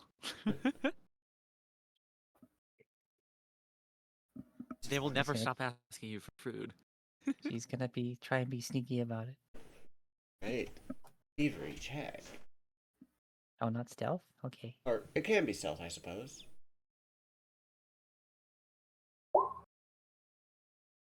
The sound of dogs is not quiet. No, it is not. Right. After She the could meal, Pat's not eating. after the meal, Essie Uh, brings you to the next. sorry, I didn't.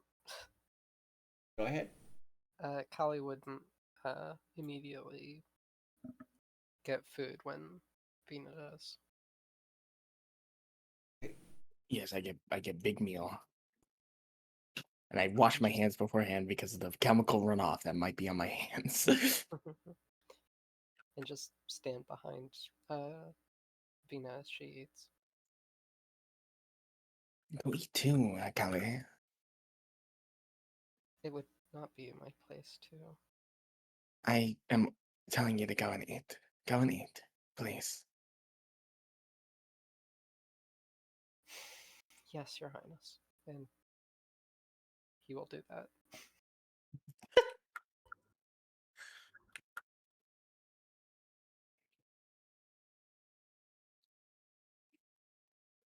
Okay, we can carry on.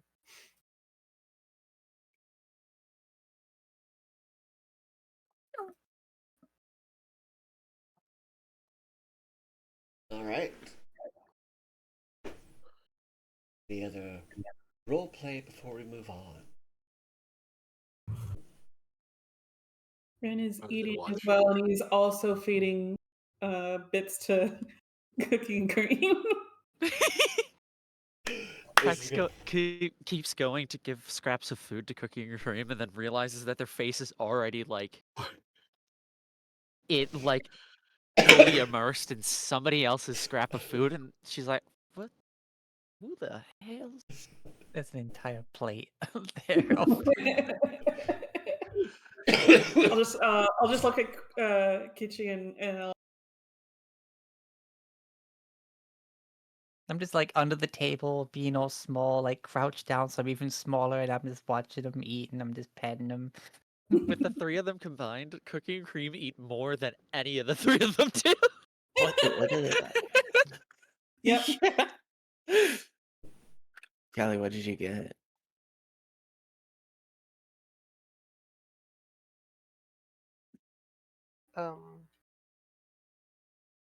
Food. A cheeseburger. Hmm? Not a cheeseburger. Probably not. A smaller portion.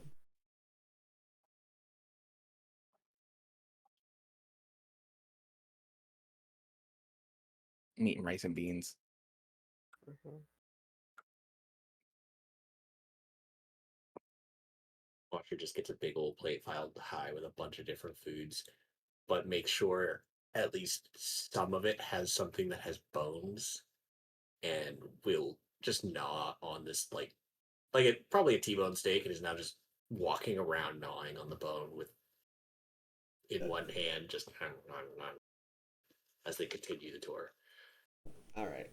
So, Essie now takes you to the northern side, the school supply store, the student supply store. We all affectionately call it the powder pile.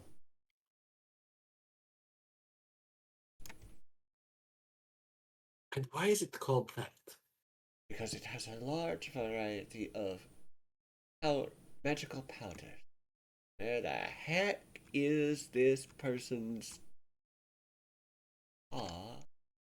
Arsenic. We see. Looks over at Vina. Do not throw explosives in there. What?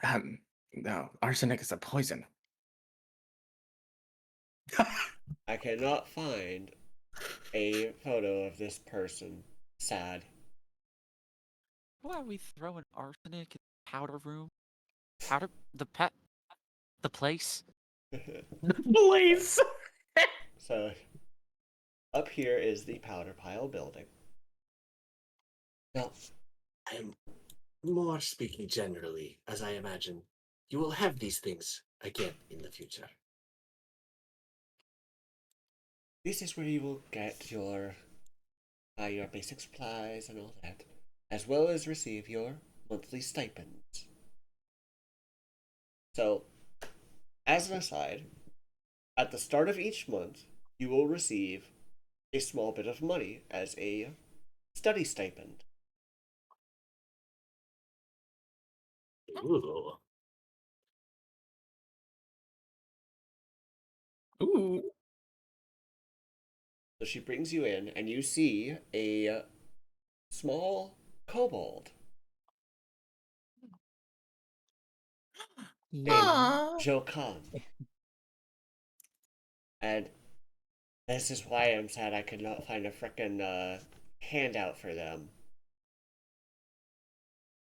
Friend shape.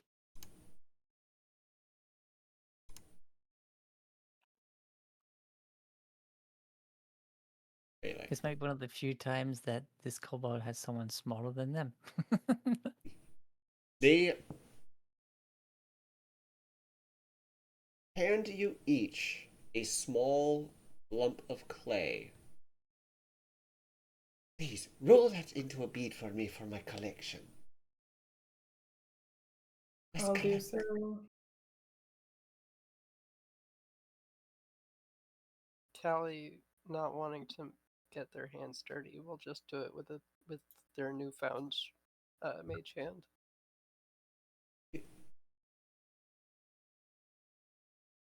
Can I make it actually like look very pretty and like kind of have a color to it with like a few of my alchemy supplies and stuff? If you want, yeah. Make a crafting check to see how pretty you make it. Can I do so as well? Look what I just did. Why was so bad? Why do I roll so horribly? You're not used to working with making beads. But yeah, you can make a crafting check too. Yeah. I need a Also numbing do this tonic. thing, using bone to like engrave stuff on the clay to make a pretty design.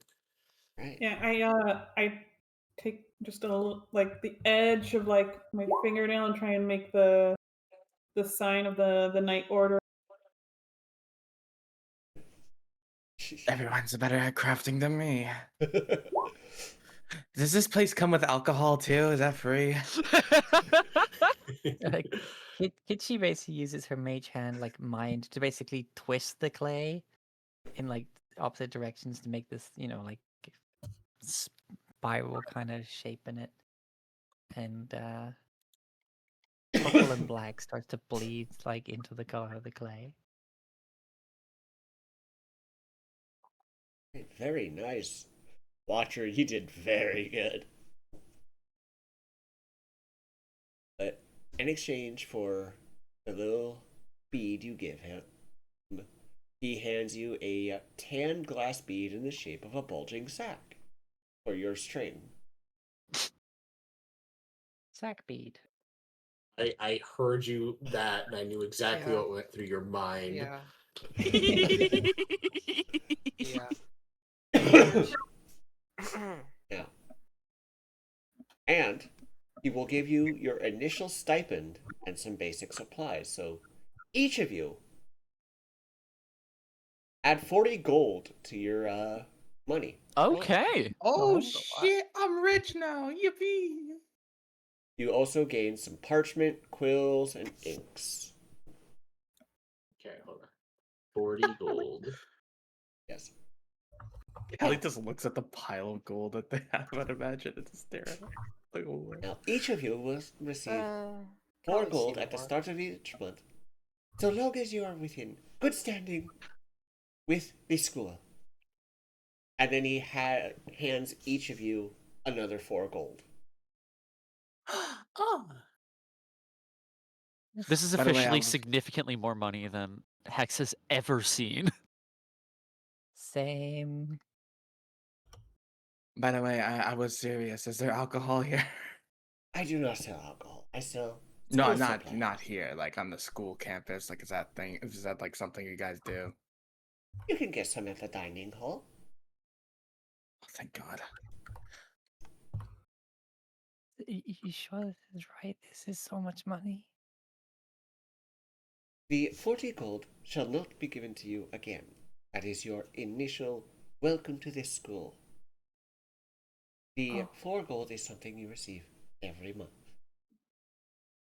but Oh, only at the start of each month. So do make sure it lasts. But, and he does a grand, gesture of a merchant. I sell many things: alchemical, held, worn. So, in this store, you can get any alchemical items, held items, or worn items up to 3rd level. Ooh, that's not good. That told me that all my money's gonna go. You can also get oils, potions, scrolls, and wands up to 5th level, Hello? and staves up to 6th level. Hello? Potions. Hold on. Let's hold on. Wait. I will pin it in alchemic- the I will make a in the dorms and pin it. But Yeah, I same was as Miles. literally writing that down. Yeah, so Miles is Don't know what any of that means, but okay. so basically, you know, like in D&D, there's wands of healing. Yeah. So different items have levels, like level 1 items. Anybody can craft magic items, but they have to be of the level of the item. So a level 1 character can craft level 1 items, but not level 2 or higher. Okay. Genuine question. So if I buy the item, can I deconstruct it to figure out how it's made and put it in my formula book? There is rules for that, yes. It consumes And the second item. question, And presumably, if you Okay. own it, it's yours. So yeah. It consumes the item and I have to make a check to see if I learn it, basically. But second question, I have magical crafting, or I am thinking about getting it, and pretty soon I'm gonna be able to. Can I learn potions? Do you like crafting of like normal potions as well, or is that So something? certain potions that if I think they have the magical tab, they do require magical crafting, which would be otherwise elixirs like the elixir of life requires alchemical crafting, which you should already have as an alchemist. Yes. Okay. Just to double check, alchemical worn or carried items up to 3rd level, oils, potions, wands, and scrolls up to 5th level, and staves up to 6th level. Is that correct? So yeah, There you go. all adventuring gear. Let's double check that list. Oils, bushes, wands, and scrolls up to 5th. Yep. Yep.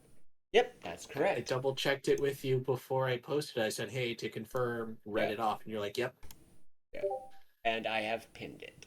This way, should you ever visit the store, you may check that little pin to see, hey, what might I like? I will. I will actually buy a few magic items, or a few items already. Just off the bat, I'm gonna buy an antidote so I can try and learn how to make that. All right. And then I will also get a bestial mutagen. Very good. Now, one cool thing about Demiplane Myth is that when you go to add an item, you may tick a little slider at the top to purchase an item, and it'll automatically deduct the gold from your inventory. Okay. So if you buy anything from here, do make sure to tick that off. It'll do the math for you. Exactly. What you meow about? But Essie so Chao Kahn tells you that the store is opens 2 hours before lunch and closes at sunset every day. So, any other purchasing you might want to do before we I'll end go the session look at for the things. day? Other thing. I honestly don't know. What you might need. Yeah. Well, starting tomorrow, you will begin your perquisite.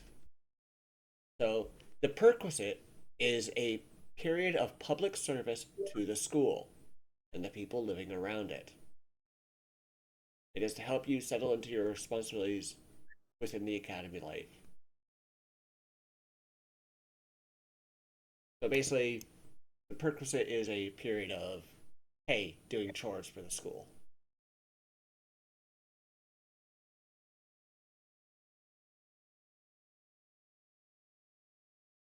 All right. Anyway, that, and with your purchasing of items, you can, that is the end of our session today. I will see you all next week, hopefully. Yeah. Yeah. But until then, everyone, be safe, be vigilant, be well. All right. Till next time, goodbye. Good Bye. game. Oh, isn't so good. Bye, guys.